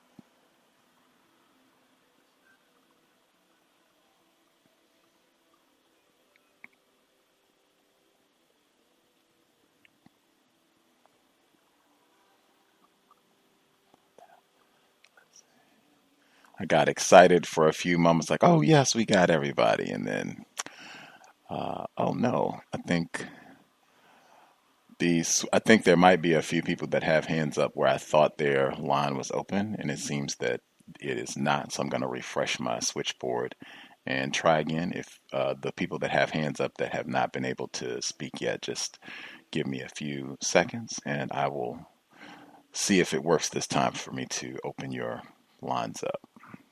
Give it a moment for the page to refresh. While I'm waiting, again, we should be here on Monday, 8 p.m. Eastern, 5 p.m. Pacific. The Black female artist, Mother, Miss Brown, should be with us at 8 p.m. Eastern, 5 p.m. Pacific. She is a Seattle resident. She had her artwork posted here where I live, perhaps on my street.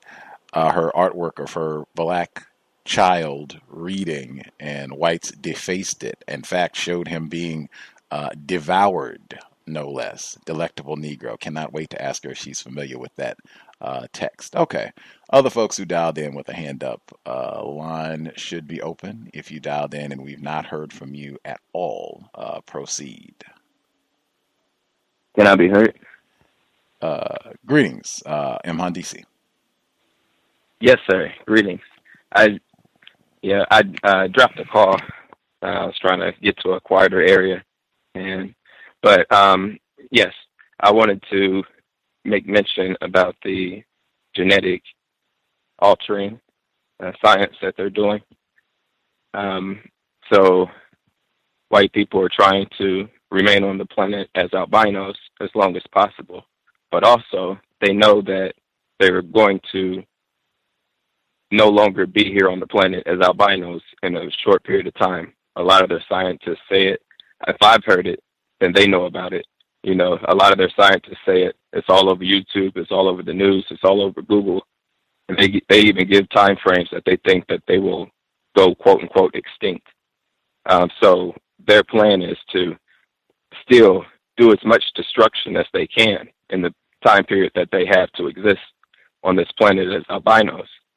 And so they want to destroy all the rest of our genetics, because when you have a group of people, including white people, when you have a group of people with genetics that are harmful to the rest of the gene pool of the people who are human on the planet, or the black people, what happens is the genetics that shouldn't be mixed into our genetics, it ends up being mixed into our genetics, and it alters all life.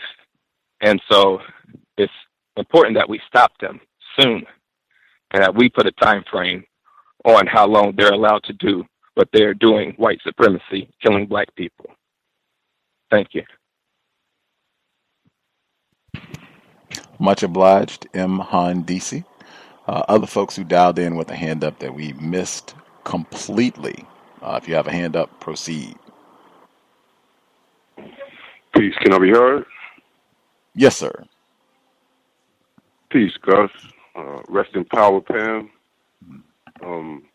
Just on a side note, real quick, I've been spreading the word about possibilities of maybe getting lessons via Skype in my area. So if you were to launch something like that, I got you a few clients. Oh, you mean yoga lessons? That's what you're talking about? Yeah. Oh, okay. It's a demand for it. So, and a lot of people don't want to leave the comfort of their homes for whatever reason. But yeah, The last time I chimed in a couple of weeks ago, I was speaking about metaphors, and you said you were going to contemplate it, and I wanted to know what your results were as far as the metaphor of said white supremacy and the term African American. I think the term African American is contradictory because you can't be at two places at one time, and that's basically saying like you're a little bit pregnant. That to me is a metaphor, just like African American and the word black. I heard Brother Thomas, I think Brother Braggs also mentioned the definitions, and when we talk about definitions and accuracy, etymology, I mean, the truth in these words we speak, it seems like they're just getting looked over. It's like they're just getting kind of pushed to the side and not being dealt with. And I just wanted to know what your take was on that, if you pondered that, if that in fact is a metaphor or not. And thank you for taking my call. I'll mute my line.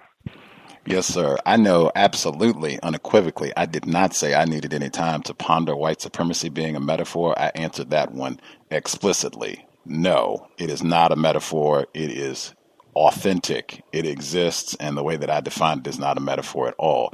African American, I did say, yes, I need time to ponder. And the reason is, on this program, when I say metaphors, like what you just said, that's what I do. When I prompt about metaphors, I get very specific. You talked about attention to detail. That's what I do when I pick out metaphors. You just said the term African American, it's like someone saying you're a little bit pregnant. That sentence right there is a metaphor, a simile specifically. That's the sort of thing that I caution against using on this program for that reason right there. Number one, I don't use the term African American. That's what I told you I would have to think about it, because that's not a word that I use. It's not even in my lexicon to even ponder what does that mean, and then is it a metaphor? I would have to think, well, who's using the term? And if they're using it, how are they defining it, if it's defined at all? And then I'd have to hear how they're using it to say, okay, well, is this a metaphor? It's when I prompt about metaphors, I'm never like calling out a specific word and saying like, peanut is a metaphor, or, you just said brown. That's not what I'm doing. I'm picking out specific sentences and pointing out this is where metaphors are being used, and it's not producing clarity. So with the term African American, what I would suggest, when you hear other people use the term African American, which is always best, someone uses the term, you ask them. You're asking me if I think it's a metaphor. It could be. It would depend on how the person's using it and how it's defined. I think that's what I said before. After thinking about it, I don't know that I would have much more to add on it than that, because it's not a term that I use. It would be much better. Ask someone who uses the term African American, is that a metaphor? What's even your definition for African American? Because they might have a totally different reasoning behind it and saying that, it's not, I don't think, or I'm not using it to suggest that you're in two places at one time or whatever. But the main point, getting someone who actually uses that term to then ask the question, if that makes sense. And to your point about being black, I'm very aware of that. I think we read Malcolm X's autobiography, and he has an extensive section in his book going over all of those definitions that we heard before. I'm very aware of that. I have concluded I can switch just as racists have switched. They weren't even calling us black for a substantial chunk of the history of white supremacy. Sometimes it's been Negro. Sometimes it's been colored. Sometimes it's been African American. It wasn't even black for a substantial chunk, as I said. We could move this around and pick all kinds of names.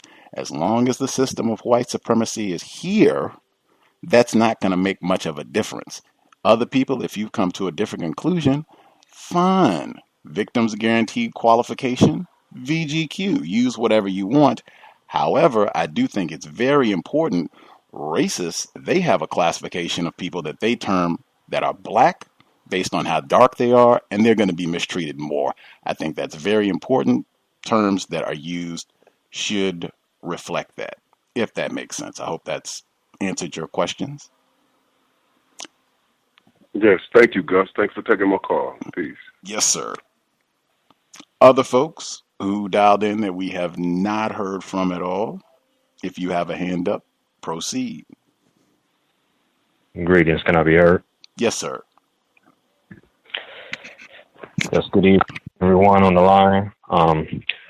I just wanted to go over something. It was along kind of similar to what the caller Imhan DC was speaking about, but as far as genetics, this is for really the non-white people that kind of subscribe or promulgate the idea that since non-white or black people specifically have dominant genes, that we can kind of breed white supremacy out, that everyone will be brown at some point. And I know the people on the line that listen to the cows don't subscribe to that or to that idea, but I know it's the idea is put out there quite a bit. But just my thinking is when a person, I guess when a non-white person has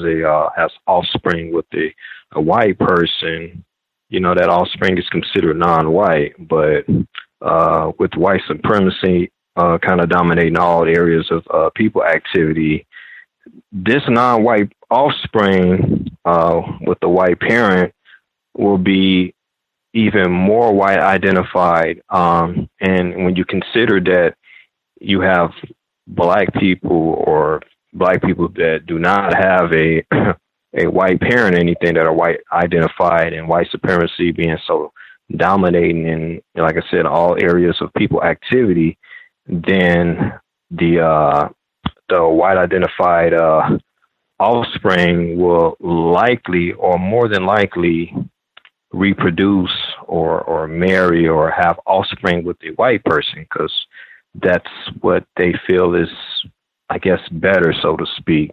So when I hear people saying stuff or thinking like, okay, black people have superior genes or the dominant genes or dominant genetics, but just because if you reproduce with a white person, I think that offspring again will be more likely to be white identified and seek to reproduce with a white person. So I just think that's I guess a way that some non-white people try to get out of doing the work to counter racism. And they just think that, okay, since we have the superior genetics or the dominant genetics, that, we're just going to breed them out. And I just don't think that's possible. And lastly, I've been taking yoga as well. It was something that came about just listening to the cows and listening to you, Gus. This is my last class I took. My white female or white woman instructor, and I was the only male in this particular class, and I was definitely, of course, only black male. But she was doing quite a bit of adjusting on me, and I just found that pretty interesting. But that's all I have to share right now. Thanks for letting me share. See there, all that pawing. I've talked about that at my black female that I did teacher training with. We took a class together with yesterday. I can add to that story. Always got more yoga stories. With all that touching, because that's something I did a whole program about. And man, you talk about yoga time off the air. I have talked about that and talked about that and talked about that. The suggestion for listeners, you can request not to be touched. I think I might have said that on air before. I know I've certainly told other listeners who have also said that they are not interested in being fondled by anybody, white person or non-white person, if they go to a yoga class. I totally understand. You can.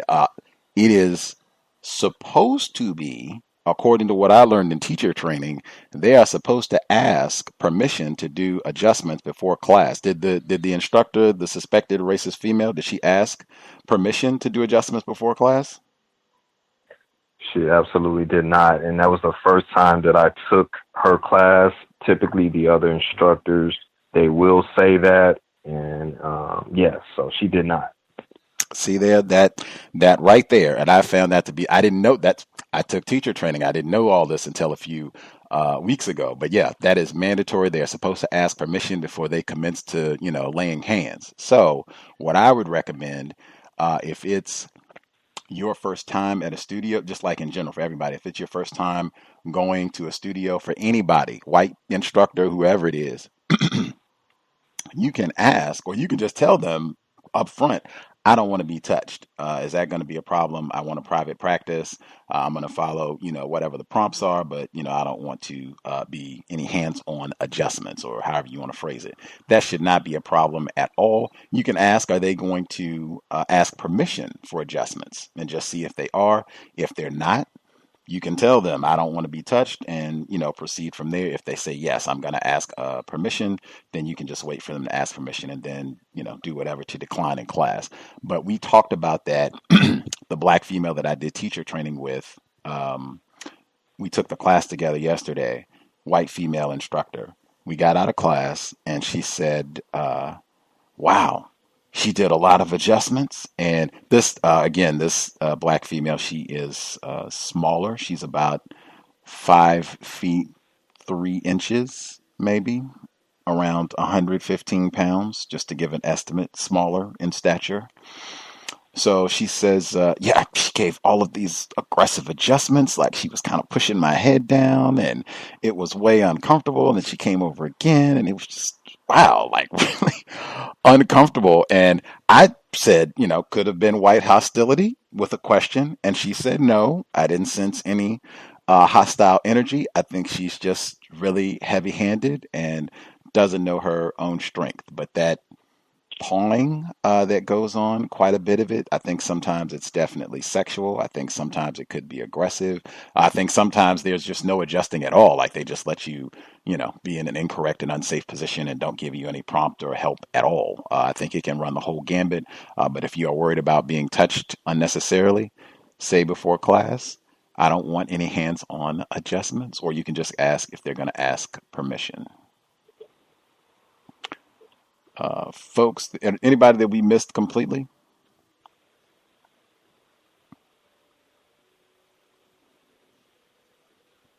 We got everybody?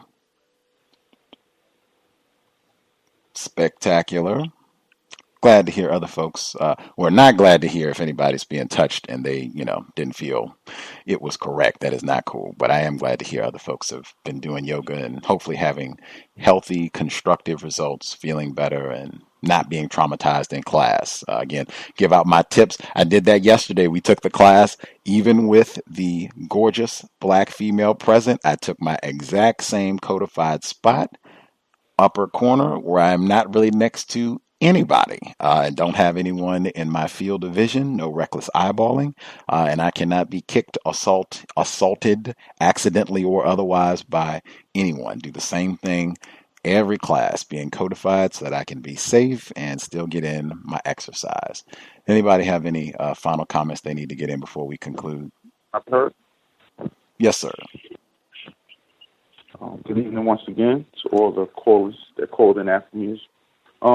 Genetics, eugenics for good genes created by Dalton. Science of making white genes appear to be dominant or superior to non-white genes. Today that science is called human genome. That's the name of, if you track the eugenics projects all the way up to present day, you'll come right into the Human Genome Project. I had an answer for Ivy's question. Well, not a definitive answer, but systems like white supremacy is a system. They operate off of maintenance, which is done by people. For now, it's done by people, but they have technology that will replace the people performing the maintenance coming very soon. and it also runs off of logic. Whites train us to use a type of reasoning that support their logic, for deductive reasoning. That's why you get multiple choice in school, and true or false, you don't make a definitive answer. It's always going to come back to the original question. We need to use inductive reasoning to counter their logic, to counter the logic the system operates off of. One of the things that inducts reason is ask questions, which is nearly full of the more questions we start asking as a people, the more we change the way the logic that they can operate off of. They start to as you see when white people come on the cows, when you start inducing live reasoning into their white supremacy, they often can't handle that. The last thing I wanted to say is while we were on the plantation, some of us, our ancestors, were slaves, and the whole time we were there, our 30 seconds. Relatives, yes, were fighting to get us off of those plantations. Look up the Indian Wars, and they always got to a certain amount of what they would call slaves or prisoners that were their family members as a part of the treaty. I'll mute my mic. Can I be heard? You can be heard unless this is something you can do in 10 seconds because we are. It is going to be something in 10 seconds. It really is. Where did we leave off for Black Love is a Revolutionary Act? I don't have the book in front of me, but I think we finished on chapter 7. It seemed like we were at the end of the destruction. Oh, no, we're picking up on chapter 9. I knew we were close to that. We're picking up on chapter 9. Yeah, that's what it is. Unless somebody can tell me I'm incorrect, which I don't think I am. It's chapter 9 because I think the narrator, phenomenal. You are correct. Ping, that's what I thought. Our narrator has done such a phenomenal job. She finished like the first 3 weeks, the first half of the book in like 2 days. Like she was just extraordinarily professional, efficient, prompt, high quality, like really excellent job in the spirit and the memory of Pamela Evans Harris, Pam the Great. But yes, chapter 9, Black Love is a Revolutionary Act, Friday, 8 p.m. Eastern, 5 p.m. Pacific. That's what we'll be picking up at. Second installment for the book club. Great tribute. You should write a review. Anybody, if you do not have anything to do, if you, how can I, do something related to counter racism? I don't know what to do. Write a review for Black Love is a Revolutionary Act. If you've not read the book, you can just listen to the book club and then write based on what you heard. It doesn't have to be a mammoth undertaking. You could write 5 sentences. That's something Pam talked about all the time. If you listen to the archives at all, you heard her talk about the importance of writing those reviews, not just for her, for any Black, and she said that all the time. Write a review for Black Love is a Revolutionary Act. If you have a blog, website, anything, write a review. Go on Amazon, 5 sentences. That's all it takes. I am sure if you write it all, we text, all the time. You can go on there, 5 sentences for Black Love is a Revolutionary Act. She would really appreciate it, and I think that would help other people say, hey, this is constructive literature that I should check out. The Kindle is available for this and the other books that we're reading that she published. Write a review. We will conclude with that. We'll be here on Monday, 8 p.m. Eastern, 5 p.m. Pacific. Racism, White Supremacy in Capitol Hill, Seattle. Looking forward to it. Delectable Negro. Again, I can repeat and give congratulations to Big Victim in Alabama. Your 3 years of sobriety would be best under conditions of white supremacy. Racists, they would much rather... Just went across that. We were just talking about that in Black Love is a Revolutionary Act, where Pam was saying that they did not have all of this drunkenness prior to white terrorism, slavery. Either way, we read that in Edward Baptist, The Half Has Never Been Told. Whites, they would deliberately spread around alcohol and narcotics to strengthen their system of white terrorism. They do not want us sober and thinking clearly so that we can think of permanent solutions to the problem, whites. Sobriety would be best. In addition, every time that we are in a vehicle, in addition to being sober, let's make sure that we are buckled up. Let's do all that we can to minimize contact with race soldiers, badge or no. With that, Creator, we ask that you help us remain patient with other Black people, victims of white supremacy. We ask that you help us remain patient with ourselves. Remind us to demonstrate the highest levels of Black self-respect at all times, in all places, each and every time we are in contact with another Black person. It has been time. Replace white supremacy with justice immediately. Cow signing out. Thanks all for tuning in. Nigga, you so brainwashed. I'm a victim, brother. Problem. You're a victim. I'm a victim of 400 years of conditioning. Shut up. The man has programmed my conditioning. Even my conditioning has been conditioned.